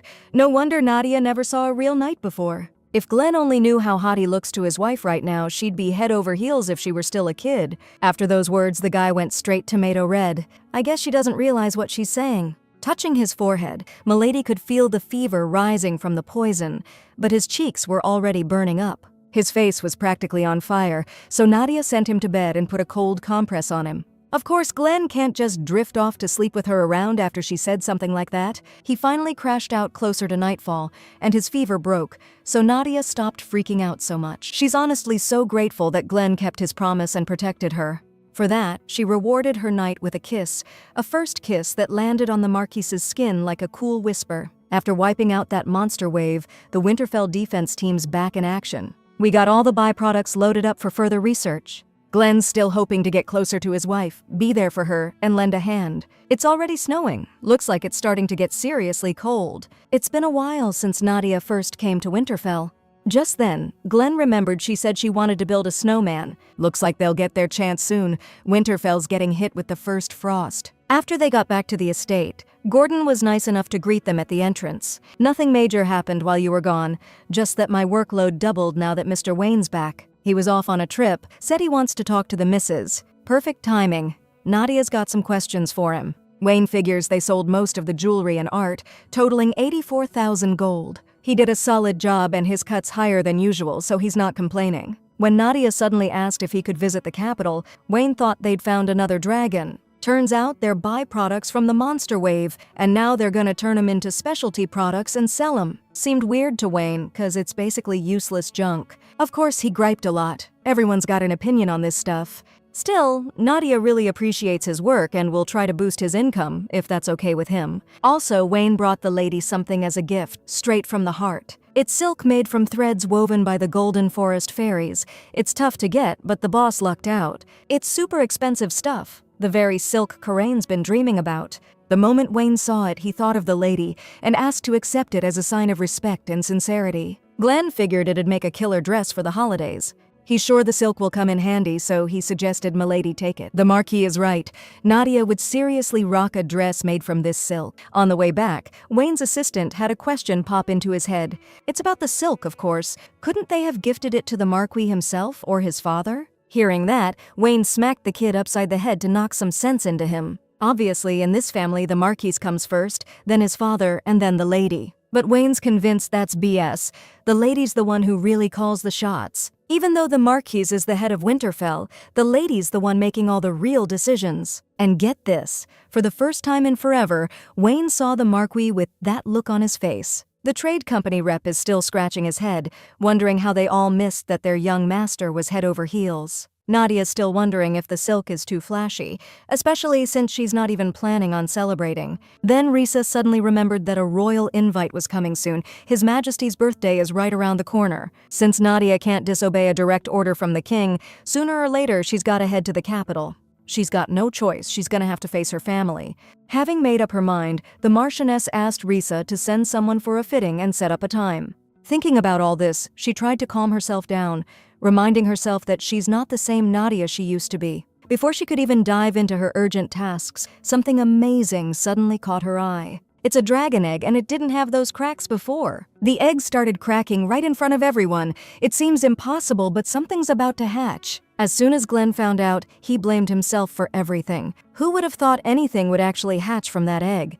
Worried sick about Nadia, he burst into the office, but what he saw blew his mind. The Marchioness greeted him holding a dragon. A tiny little black one with golden eyes actually hatched. A real, honest-to-goodness baby dragon. This is seriously mind-blowing. Glenn noticed it looks different, but whatever, it seems okay. Doesn't look dangerous, at least. Friendly monsters are rare, but newborns can imprint on whoever they see first as their mother. Guess that's why it's following Nadia around. The little guy thinks she's his mom. Now she wants to give him a name and decided to ask Glenn if he had any suggestions. He suggested calling him Dragonia, but she's not sure if he'll actually become a guardian dragon someday. No telling if he'll become a guardian dragon or a total disaster for this place. Even if he's just a little dragon, he's still a tiny monster. The second Glenn said that, the little guy latched onto his hand with those sharp teeth. Nadia jumped up, all worried, but Glenn told her to chill. The dragon didn't hurt him. Furious, she started telling the little guy that biting people is a no-go. If he keeps acting like that, she can't keep him around. If he attacks his master, the servants will kick him out, and there's nothing she can do about it. The little dude obviously got super bummed after hearing that. He's just a baby. Nadia finally came up with a name for him. From now on, this little guy is called Noah. After a while, Noah went missing, and Nadia frantically started searching the whole estate for him. Haven't seen him in a while. He's probably checking everything out. Now we gotta find this cute little critter somewhere. Seeing the lady in the kitchen, the woman was totally confused about what she was doing there. It's all about Noah. Nadia can't find him anywhere. According to the Dragon Book, the little guys prefer being inside enclosed spaces. Plus, they need to eat a ton. Following the rustling behind some boxes, the lady found the little dragon, stuffing his face with sweets. She told him that he should have asked for food if he was hungry. Come to think of it, the young master used to run off all the time too. The cook remembers him when he was still growing like a weed. He grew so fast that as soon as he woke up, he'd head straight for food and still be hungry, always sneaking into the kitchen. Nadia can't believe Glenn was like that. Sounds like he was a real sweetheart back then. Only now does she realize how much this little dragon kid looks like Glenn. Looks like he raided the whole castle for snacks before Nadia could even find him. This is all Noah's fault and his curiosity, but so far nothing serious has happened, and he listens to her. For some reason, Glenn feels like the dragon's standing between him and Nadia. Not long ago, we got an invite from the royal family for the king's birthday bash. Turns out they want Nadia there, so she needs to get ready to make a good impression. By the way, the effectiveness of medicine made from natural ingredients has already been proven, so she's planning to start making them in the capital. It's not that Glenn doesn't trust her, he's just a little worried. You know, noble families don't usually get involved in trade. This made Nadia realize that he's concerned she won't be taken seriously in the capital. However, if things don't work out, Glenn told her not to push herself too hard. No one in the family will judge her. Lately, her husband's been so friendly, the Marchioness can hardly believe he's the same guy she met the first time. Most importantly, they need to conserve their strength. The real story is just getting started. Lord Lee Jiho got an invite from the royal family for the king's birthday bash. Just thinking about it makes him feel all warm inside. He's really hoping they'll meet up again soon. With the emperor's birthday celebration coming up, getting ready for the trip to the capital has been a total madhouse. And Nadia's experiencing something like this for the first time. Turns out it's way more fun than she thought. She's gorgeous. That silk from the precious forest is seriously top-notch. The seamstress specifically brought a fabric sample before sewing the outfit. She had no idea how stunning the Marchioness really is. Glenn was surprised that all this fuss about clothes was necessary. He figured as long as she was comfy and warm, it was all good. Nadia thinks all the outfits are amazing. She can't pick one, so she asked him to choose. Glenn has to pick an outfit? That request totally froze him in his tracks. Actually, there's one more dress they haven't tried on yet. The seamstress is sure everyone will love it. Lady Balazit got a little excited seeing the latest dress. It's the hottest trend down south. This incredible dress, soft violet hues, deep cut, backless. Nadi doesn't even know if she can pull something like this off. Seeing her all dolled up, Glenn was speechless but figured it was maybe a little too revealing. The seamstress immediately shot back, saying the fashion trend down south is all about showing off your figure, not hiding it. She asked them to trust her. She knows the Flora's wardrobe fashion house like the back of her hand. It's the center of Southern style. Since Nadi wasn't used to that kind of cut and was worried she'd feel awkward, Milady threw a shawl over her shoulders. Glenn could barely contain himself, seeing how gorgeous she looked. So, all good, and Nadia decided to go with that dress. Out of nowhere, the seamstress offered to style the Marquis too, figuring he might have seen something he liked. She thought it would be cool to give them matching looks, since they get along so well and would look amazing together. Nadia thought it was a good idea, so she suggested he buy something. Mr. Glenn only agreed because of her, which made the tailor so happy she rushed to take his measurements. The Marquis has got a killer physique. Ideas are just popping into my head. Milady showed them the designs she recommends and decided to slip away to the warehouse for a bit. This book's got a real collection of amazing looks, but Nadia just can't decide which is best. As for Glenn, everything looks the same to him. He has no idea what to pick. Deciding to just get it over with, he picked one at random and offered it to his wife. But Nadia had found something way more interesting and started getting closer and closer, making him real uncomfortable. She'd never been this close to him before. They stared into each other's eyes. Embarrassed, the Marquis immediately pulled away and decided to go with her suggestion. Glenn finally got back home a little later, finding Noah in a pretty good mood. But the second that dragon saw Glenn, his whole vibe just tanked. Guess he's just bummed that Nadia's not around. Of course, Mr. Winterfell's bummed the little guy doesn't like him, but hey, Noah's not even a year old. But now that they're all together, they better start getting along. Figuring he had no choice, Glenn went to pet the little guy, but immediately got a solid smackdown. This newborn dragon just spoke in a human voice, asking where the Marquis thought he was putting his hand. And he also told this regular dude not to be an idiot. Glenn's face was like he'd never seen a dragon speaking human before. Actually, Noah's way older than him, and even though he just hatched, he can already spread his wings. Guess he wasn't vibing with the dude, 'cause the little guy just took off, flew right out of the window. If that kid can talk, he's gonna do it in front of Nadia, bet. That evening, Nadia was out cold in her bed, but some seriously messed up nightmares started creeping into her head. This place around her, she's back in that prison where she died. But the biggest surprise? Seeing Lee Ji-ho here, big relief that the lady's finally back. Dad and Karain are stoked she's back too. This is all seriously freaky. She realized she's gotta bail, quick, or she's gonna get offed like last time. But her past life's like a shadow dogging her, or some hitman messing with her life won't leave her alone. Karen doesn't want his little sis leaving. She's never escaping this place. Nadia woke up screaming, gasping for air, like someone was trying to choke the life out of her.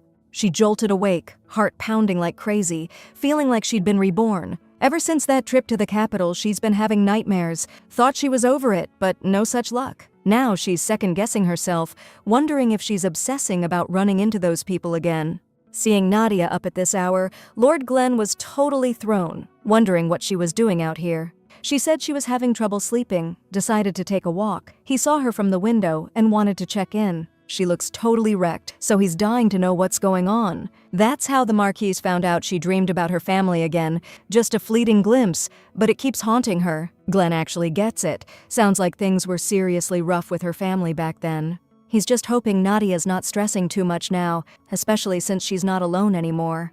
Her husband's been so sweet and attentive, she's starting to see him in a whole new light. There's definitely something sparking between them. Right when things were getting intense, the dragon screeched, and little Noah popped out of nowhere, rushing to his mistress. Something was bugging him. Nadia figured he was scared she'd vanished, but still, he shouldn't be out so late. It was bedtime, so Milady told Glenn to head to his room too. Soon it was departure day for the capital, but judging by the look of it, Noah didn't want to stay behind guarding the estate. According to the Marquise, if they didn't want to make camp, they better get moving ASAP. Nadia would definitely take Noah next time. Lee Ji-ho is a dragon slayer, and if he sees Noah, there'll be trouble. Before leaving, Glenn asked his father to take care of everything, including the dragon. Time to hit the road. This trip's gonna be long and full of awesome stuff. Glenn was right. Nadia wasn't alone anymore. She didn't have to fear those people anymore. The trip to the capital was smooth. They stopped at night to grab a bite and check out a field of blooming flowers. So, a few days in the carriage went by before they finally arrived. Glenn told his wife not to sweat it, figuring nothing would happen overnight, just in case he barred any outside interference. There it is, the Fried County. They finally made it. Soon after the Emperor's invite, they got a letter from her dad, almost like he knew Nadia would go. The Duke set them up with a place to stay near the capital. He told them to spend the night at Count Fried's estate. At first glance, it seemed like he was talking to his daughter, but really it was like he was giving her instructions. It'd be great to get through this without a hitch, like Glenn said, but Nadia can't help being nervous. They were greeted warmly at the Fried estate. The Marquis and Marchioness were beat after the long trip. Next to the Count is his daughter, Livier. If the guests have any questions, they can ask her.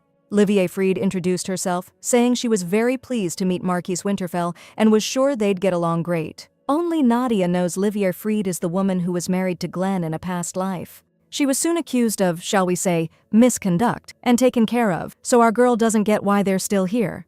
Even though Livier's a count's daughter, she's got a heart of gold. Hearing they were coming, she personally decorated the castle. She brightened the whole place up, so the guests are gonna love it here. Livier insisted on showing them around herself. The Fried estate is seriously gorgeous. You can tell at a glance they paid attention to every detail. The paintings on the wall really grab your eye. They gotta be by someone famous, right? Actually, Livier did 'em all. She's a little rough around the edges, skill-wise, but she's mortified the guests noticed. Nadia doesn't know squat about art, but even she thinks the paintings are amazing. She made the eagle statue too. Looks totally alive. Guess she was bored and decided to give it a shot. According to Milady, when she sees something beautiful or something really moves her, she just has to capture it. Livier's saying the Marquis should be her muse. She hasn't seen a man that gorgeous in ages. She really wants to capture his image, like preserve him as a work of art. Too bad for her. He and his wife are only here for a short time, so Glenn figures it'll be tough. Totally convinced the painting would be amazing, Livier suggested they come back sometime. Looks like Lady Frida, wanting to get her hands on such a handsome dude, got a little too touchy. The Marquis wasn't having it. He said he's married and didn't want any misunderstandings between them. Totally clueless about what just happened, Nadia decided to ask what kind of work this was. It looks like Livier's trying to, right in front of his wife. Plus, Nadia's getting the vibe that she's about to get stabbed in the back. Maybe it's 'cause it's the first time she's seen Glenn with another woman, especially since he was married to a spy last time around. If it weren't for Lady Balazit's laurel wreath that Glenn got in this life, they'd be hitched again. Actually, Count Frida was surprised that the quiet lady suddenly fell head over heels for the Marquis and married him. Glenn's so handsome, Nadia's sure anyone would fall for him at first sight. The Count's really happy to see how close they are. He wants to find a good husband for his own daughter, too. She lost her mother young, and the Count tried so hard to raise her right that she never managed to break free of his grip. As for the mansion, the guests are having a great time thanks to Livier. They were really blown away. Her work amazed Nadia, especially the statue, which looked like it was alive when they first saw it. Hearing that, Livier looked down at her plate and started eating silently. Just then, Glenn chimed in, saying the statue especially impressed him. Livier perked right up. Now it's her favorite piece, just as she figured. Beautiful eyes only see beauty in art. Oh, by the way, the guests saw a really beautiful lake on the way here. If his darling wants, Glenn suggested they go there after lunch, and Livier immediately wanted to have a picnic there. Nadia's hoping she's imagining things. This girl's totally ignoring her and only talking to Glenn. She seems to have a thing for Glenn. Maybe she was the one who pushed for their marriage in a past life, and maybe there weren't any real feelings between them. Noticing his wife's weird mood, the Marquis suddenly decided to step away. He said his wife was super tired from the long trip. It'd be a real drag for the Fried family to keep a tired guest, so the Count let her go and wished her a good night. As soon as the Marquis and Marchioness finally got to their room, they couldn't believe what they were seeing. Nadia just didn't get why there was a bathtub right in the middle of the room. Guess the servants didn't get the message, or maybe it's a test to see if we're really serious about each other, serious enough to bathe together. It'd be good to know if there are different places to clean up around here, Glenn figured he'd ask. Come to think of it, they did bathe together in that public bath, but the tub was huge back then, and they didn't really think about it. But now their bodies would be touching. Nadia doesn't even know why she's thinking about Glenn like this. Figuring he was beat, she decided to go on ahead and let him clean up here. It was so awkward she just bolted out of there, not even thinking straight. It's weird, it's dead silent in the hall, not even a servant around to ask. Hearing someone's voice behind the door, Milady realized someone was here after all and decided to go in. In the study, Count Frida was once again reminding his daughter to pull out all the stops, woman to woman, and she's not even trying. Nadia feels like she just walked in on something she shouldn't have. It'd probably be bad news if they ran into each other, so she decided to get out of here, quick. Then she suddenly overheard that they were trying to win Glenn's heart before he left. A month ago, when Count Frida heard about Duke Balazit, he thought the guy was messing with him.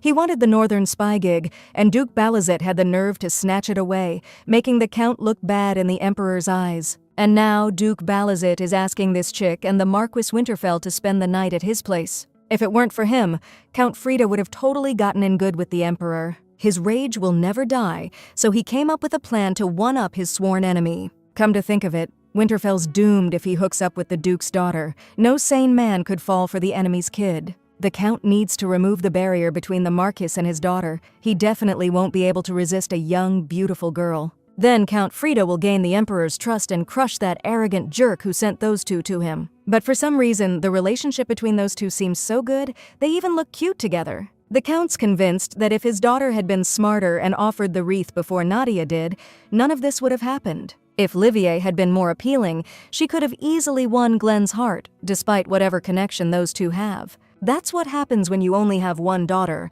The Count's got nothing else to talk to her about. Hearing footsteps, Nadia barely managed to duck around the corner before Lady Frida burst out of her father's study, bawling. In her father's eyes, Livier's worthless, and that's so much like Nadia's past life. That stigma followed her everywhere. Nadia instinctively moved toward the door, unsure what to do next or how she could help Lady Frida. Obviously, she should just turn back now, but her heart won't let her just walk away and leave things as they are. Her hand reached out and knocked on the door, and Livier jumped a little when she heard it. The thing is, she and her husband only have one bedroom in their place, so Nadia decided to see if there's another room available. Before the Count's daughter's tears could even dry, she opened the door and let her guest in. Stepping inside, the main character spotted something under the bed, looked like a piece of cloth shoved way back there. That ain't just any cloth, there aren't many innocent uses for something like that in a bedroom. Since they couldn't get a real conversation going, Nadia figured she'd push things now. But Lady Frida, claiming she wasn't feeling well, suggested they talk another time. Just then, the Marchioness unexpectedly grabbed her hands and begged her not to. She was getting worried about what's been bothering Livier lately. Lady Frida didn't like that one bit, so she told her guest to leave and said she'd have a maid draw her a bath. The truth is, Nadia had overheard her conversation with the Earl. In that case, Livier guessed the lady felt sorry for her, which is apparently a real shocker for someone who grew up loved. So, the lady felt sorry for her and followed her? Livier never thought she looked that pathetic. Too bad for her, she doesn't know Nadia and her are in the same boat. Lady Balazit spent way too long living under her dad's thumb, so she just couldn't stand by and do nothing. She knows how much it sucks, so she figures she can at least get Livy to hear her out. It'll take a minute, but the lady really wants to tell her something. After calming Miss Livy down, Nadia told her story. It wasn't easy to open up like that. After hearing all that, Livy realized she totally jumped to the wrong conclusion and felt genuinely bad. No matter how tough it gets, Nadia hopes the girl doesn't get any dark ideas. Maybe not now, but there'll be a chance to get out of here eventually. She just saw that rope under the bed and, her mind went to a bad place. Livy burst out laughing at that. Looks like there was a misunderstanding. Actually, that rope wasn't hidden for that kind of reason. It's for stress relief. Lady Frida could probably just show her. Gripping the rope with both hands, the lady wondered if Nadia had ever snuck out of the house before. That unforgettable feeling of freedom she chose to share with the Marchioness almost took her breath away. Now it was clear what the rope was for, and Miss Livia's personality shifted fast. Following her, Nadia got a chance to see something special. She found herself in such a peaceful place. Turns out this is the very lake she mentioned during dinner. When Livier's mom was alive, they used to come here for picnics all the time. Every time she tried to climb a tree, she'd fall and get scolded, probably just wanted someone to fuss over her. This place stayed in her heart as a warm memory, so when she comes here, she feels like she can breathe again. She also hopes Nadia remembers the paintings she saw earlier. They were all created right here. Actually, her father doesn't really like Livier painting, so she only does it when she can, in secret spots. Truth be told, she dreamed of getting into art school, but her dad just told her to get married and stop with the nonsense. To him, art's just a way to boost her value, nothing more. Nadia never even considered that Lady Livier had no choice but to just suck it up and live with it. She's the first person Livier's ever confessed to. Hearing Nadia's story made her want to escape this place someday too. The big question is, will she actually be able to pull it off? The Marchioness is beyond confident she will, and she really wants to convince Milady of that. Livier's actually super grateful to her. She hasn't felt this honest and happy in ages. That night, they talked for hours. It was the first time Nadia met a girl her age she could really open up to. Come to think of it, that's what you call friendship, right? The next morning, it was time to leave. Count Frida would definitely be expecting them. After last night, Livier is really bummed that Nadia's leaving. Nadia's bummed too, actually. If they had more time, they could have talked about a lot more. To clear the air, Lady Frida confessed she never had any feelings for the Marquise. It was obvious from the start the Marquis was only in love with his wife. He didn't even seem to notice the Earl's daughter. If Livier's got a thing for anyone, it's that coachman, so there's nothing to worry about. Now they really gotta get going. Livier wished her friend a safe journey as a goodbye. In the carriage, Glenn suddenly brought up how they both got back late last night, but he noticed Nadia looked sad. They actually managed to connect. It's the first time the Marchioness has managed to make a friend. Time passed like that, and they finally arrived at the capital. First thing, walking into the Winterfell family townhouse, Glenn decided to show his wife her room, but suddenly a maid stopped them. The lady got a letter from the duchy. Turns out it's from Aiden. He wanted to say this in person but had to send a letter instead. He's bummed he couldn't make her engagement party. He's sending his congrats late but hopes to see her soon. Speaking of which, Glenn sent an invitation, so he asked his wife to double-check it. It's that event where people represent their families and compete against each other. Someone from our family's competing too. Fabian decided to go. Glenn's already so done with him. The guy doesn't even know how to explain that he can't go. The arena's almost as big as a fortress, but the tournament only happens once or twice a year. Gladiator culture's huge in the capital. That's why it was built. It's so packed, there are no days off. Nadia used to come here all the time with her dad. Didn't really have a choice. Of course, Dad wouldn't miss an event like this for the world, so he's got to be around here somewhere. That voice, chillingly familiar, rang in his ears. The Duke finally saw his daughter. They really hadn't seen each other in ages. First thing Nadia wanted to know was how he was doing. Dad heard she was in town but didn't expect to run into her here. Looks like she's doing all right, so he's happy. He thinks it would be a good idea for the whole family to get together. With her husband, of course. Well, who from the Balazit family will be competing this time? Guess we'll just have to wait and see. The sound of a trumpet echoed across the arena. Time for the first exhibition match. Looks like Nadia's bored, like most of the women. She's not really into watching the, action. So she's not interested in who the winner gives the golden rose to. She forgot about that part. According to the tournament rules, the winner gets to choose who receives the golden rose. Usually you give flowers to a bride or a wife, but if the hero's single, it's customary to give them to his lord's daughter. When Nadia was 17, the winning knight gave a rose to Karain. Out of nowhere, Glenn asked if she'd ever wanted a rose like that. Even though it's gold, she's sure it's not worth much, so she's not interested. Next up, representing Marquis Winterfell, it's Baron Lessard Knox's son, Sir Fabian Knox. In the end, when his opponent stepped onto the battlefield, Fabian felt like he let his lord down. Glenn didn't think it was a big deal since it's not that important of an event, so there's nothing to worry about. Actually, Fabian was more upset because he wanted to give the golden rose to the lady. Now Nadia can watch the rest of the tournament with a clear conscience. When the knight from the Balazit family was announced in the arena, people couldn't believe their ears. There's no way he should be competing in this. He's never been in the tournament before, but for some reason he decided to join this time. Even though Aiden can't stand him, Lee Jiho's got some serious skills. One powerful strike and he snapped his opponent's sword in two, taking the win fair and square. It was over in a flash. The rumors about his skills are totally true. Now Nadia gets why her father wanted to keep him around, even if it meant marrying her off to him. Their eyes suddenly met. That moment when everything slows down felt like forever. Nadia couldn't believe it. He actually noticed her in the crowd. She doesn't know much about fencing, but she thinks this guy's about to win. Looks like Glenn and I are actually on the same wavelength. His Majesty congratulated Lee Jiho on his victory. The rumors about his skills were spot on. People are saying this year's tournament was a snooze fest, but hey, at least they got to see the Dragon Slayer in action. Now everyone's dying to know who gets the golden rose, but Nadia's already betting it's going to Karain. When it came time for Lee Ji-ho to hand out the golden rose, he decided he needed to have a little chat with the king first. Before getting the rose, he wanted to throw down with someone and asked for permission to challenge him to a duel. The Dragon Slayers heard all the stories about the Marquis of Winterfell, and he's even seen him fight. When the Emperor heard the player wanted to fight the Marquis, he thought that was really pushing it. But if the Marquis passes, Ji-ho won't press the issue. Hearing that, Nadia told Glenn not to fall for his BS, saying it was totally out of line.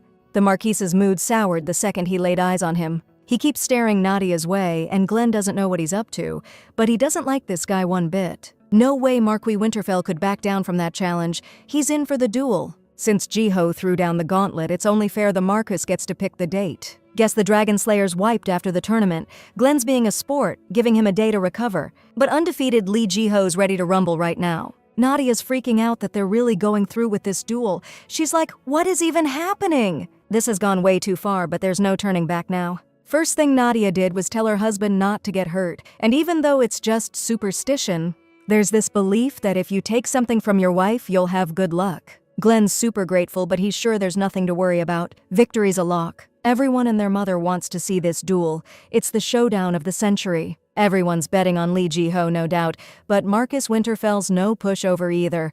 This fight's gonna be epic. Ji-ho's acting kinda weird. Glenn's thinking about it. At first, he figured Ji-ho just wanted to win. The only thing he doesn't get is, who's he gonna give the gold rose to if he wins? The Lord doesn't have a wife or fiancé. From Ji-ho's point of view, giving it to the Duke Balazit's daughter would make sense. Although the Marchioness could use a little something to cheer her up, she'd definitely be surprised by the offer. That feeling, Glenn knows it all too well. There's no desire to win in those eyes. Looks like the Lord's got some personal reasons for this rivalry. Knights drew their swords. The clash of steel echoed through the stadium. Let the battle begin. When Glenn guessed the Lord's hometown was on the eastern continent, he said it was way farther than that. The Marquis might not know how they do things over there, but around here, messing with another man's wife has consequences. Ji-ho gets it, and he's got a point. No kids between those two makes the whole split way easier. He's betting the Duke never planned on leaving his daughter stuck up north forever. Glenn's not too broken up about it, seeing as he's not the one who married the Duke. Weird that this dark-haired dude hasn't figured out yet that this was Nadia's call. Ji-ho says their marriage wasn't gonna last anyway, so he told him to enjoy it while it does. Sure, Glenn's gonna let him run his mouth, cause he won't get another chance after this fight. Ji-ho clocked him so hard, you'd think he forgot this tourney's supposed to be friendly. He just figures nobody's gonna be responsible for whatever goes down here now. His obsession with Nadia is freaking creepy. Maybe there's something the Marquis doesn't know. Thinking only of his beloved, Marquis Winterfell used his invincible sword's power to make that lowlife pay. Ji-ho just needed to dodge, but then a magic blast engulfed the entire arena. As soon as the smoke cleared, the true champion of today's tournament was revealed. Glenn Winterfell easily took down his opponent, dropping his sword to the ground. The king immediately ordered them to stop. If the fight continued, someone was going to get seriously hurt. Glenn's all for it, but everyone knows the rules. The fight goes on until someone gives up. With a chance to get back on his feet and keep fighting, Lee Ji-ho just quit for some reason and dropped his hands. Despite their differences, the Marquis didn't mock his opponent, but like a true knight, offered him a hand. Lee Ji-ho realized his skills were way better than people said. For a second, he thought his heart stopped when he took that hit. It's been a while since Glenn faced someone who could actually give him a run for his money. He never thought such a warrior would fail. He's right about that, but next time the Dragon Slayer won't back down. Oh, and one last thing. He asked me to pass on his words to the Marchioness. Nadia barely glanced at her brave husband before breaking into a smile, everything else fading away. Glenn really pulled it off. He defended his wife's honor because he'd never give her up to anyone. The victor, Glenn Winterfell, greeted his Imperial Majesty. Nadia's glad the competition wrapped up okay. When you think about it, Glenn's got so much power, there's really nothing to worry about. Now it's time to offer the flower to the lady. A little nervous, the Marquis headed straight for his Nadia. His offer felt like the most important question in her life. She had to decide if she'd accept his rose. Of course, she'll take it. Every day she spends with him means even more than 100 roses. Thanks to the Marquis, this day finally arrived. If he'd known Nadia would be this happy, he would have stepped in for Fabian himself. She never thought she'd enjoy this so much either. She always figured it was just childish jealousy of Karain, but that's not it at all. Suddenly, something clicked for her, and she asked Glenn to lean in. In that instant, she kissed him, so shy and gentle, yet so passionate and deep, connecting their souls. Tasting her soft lips, Glenn forgot how to breathe and couldn't take his eyes off his wife. A lady who receives a rose usually kisses the knight as a thank you. On the way home, Duke Balazit wondered why he'd been so quiet, but he'd been planning his next move the whole time. He didn't even consider that the Marquis was skilled enough to beat Ji-ho. The Duke thought Karain was upset about not getting a rose, but she's staying silent. Actually, she's a little bummed, but it's a competition.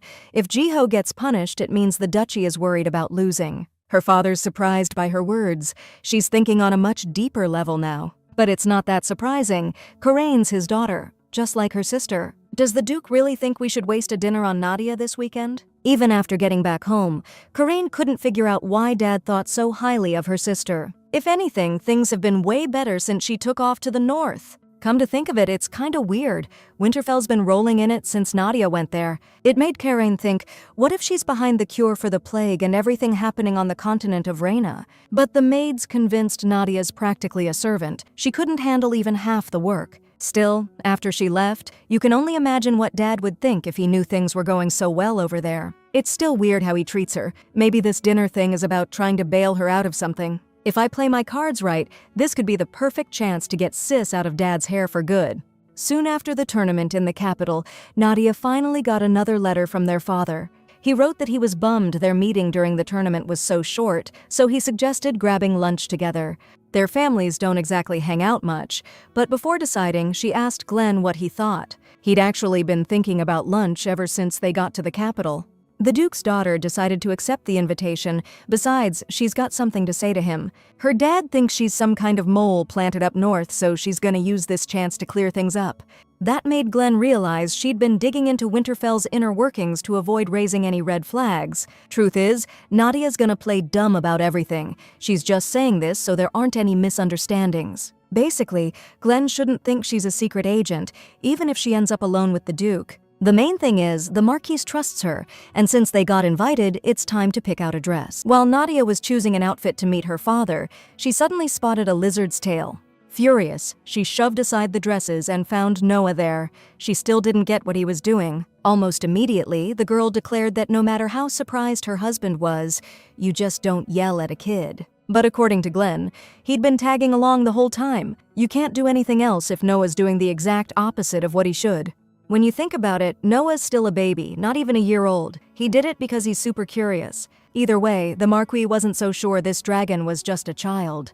Fabian showed up in the middle of the conversation. He thinks they'll have to talk about raising kids a little later, because they'd finally arrived at the Duke Balazit's mansion. Their meeting with the family started at dinner. Nadia said she'd really missed home and was happy to see them. She'd been thinking a lot about Karain and hopes she's doing well now. Of course, Karain's doing great. She hadn't expected her sister to look even better than before. Check it out, she's actually wearing the pendant. Nadia finally had the guts to put it on. Speaking of, Karain congratulated her stepsister on getting a rose. First time for everything, right? Nadia's convinced that if it wasn't for the extra game, her sister would have totally gotten it. Still, Karain could have given it up just once. It's not like she's interested in that stuff anymore. The sisters must be thrilled to see each other. Aiden's hoping Nadia missed him too. All they do is ask questions. These talks might seem sweet, but you can cut the tension with a knife, just like Nadia said. Out of nowhere, Duke Balazit asks his daughter if she'd mind spending some time alone with him. He wants to hear about how she's doing up north from her, not just letters. And here we go. They're getting to the real stuff. Nadia's got a story to tell. Before she leaves, Glenn just wants to double-check she's really okay going alone. The Marquis knows what's eating at him. He practically spelled it out that she's not alone anymore. Besides, she's still a useful piece on the board to her old man. He won't hurt her until he gets the intel he needs. With that, the Marquis agreed and promised to pick her up tomorrow, hoping nothing happens to her until then. As soon as the Marquis left, Duke Balazit stormed outside and told his daughter to get her butt inside, now. Their chat continued in the study, the Duke's hoping the girl knows why he called her in. She and the Marquis look good together, even though before Nadia left for the north, it was clear he didn't like her. Whatever she says, Dad's gonna doubt it, so she just played along and agreed with him. Of course they're getting along. She's managed to get on his good side. To figure out all the Winterfell family's weaknesses, she had to pretend to be their ally. That's how Nadia got close to them. Still, the Duke's sure they'd never just accept her, even if they would give her that info. Nadia just won over the servants by paying them to work during training. I mean, she didn't really have a choice. She doesn't know much about the fall of Bolong Castle. Dad wouldn't let a spy near something that important. Now he's super curious what Nadia gave up to get anything at all. He's all ears. Afterwards, it became clear Dad still suspects her, but she's glad she can at least wiggle her way out of this right now. Jerry's girl will be serving the mistress today. She's ready to come if you need anything. As soon as the maid left, Milady suddenly spotted a suspiciously familiar tail in the window. Noah jumped into his mistress's arms, but she had no clue what he was doing there. It was so quiet without him. Nothing for it. Nadia needs to hide him somewhere. Quick. Good thing they're all alone in the room. Later that night, they were getting ready to sleep together. Suddenly, Nadia noticed a smell coming from the blanket and realized anyone's capable of pulling a childish stunt like that. Now she's gonna have to get the maid to change the sheets. Even after all this time, she didn't think she'd be able to break her of that childhood habit. Looks like Sis is back to her old tricks. As the older one, Nadia can't just ignore it. She needs to get something ready. In the middle of the night, the bell rang. Lady Balazit called for a servant to ask if she'd change the sheets. Feels like there are fleas in the bed. Now she can't sleep because her whole body is itching. Nadia immediately demanded a doctor be brought, but since there isn't one available today, Jerry decided to bring some medicine. Karen couldn't sleep either that night. She was worried about Jerry doing everything exactly as she'd told her. If not now, there won't be another chance. We can't let this slip through our fingers. Not long before this, the Master told her that after the fall of Bolong Castle, they conducted a search for information leaks. It's still unknown if the culprit was definitely not found. The Master told her everything and asked her to keep it a secret from the Duke. Karen promised to keep it a secret so the boss could keep digging up dirt. Back then, she was just itching to meet her sister. Hearing a racket in the hallway in the middle of the night, Lady Karen went out to see what was up. The maid was freaking out, saying Lady Nadia had vanished. Right then, Karen smirked. Finally, everything was going exactly as she planned.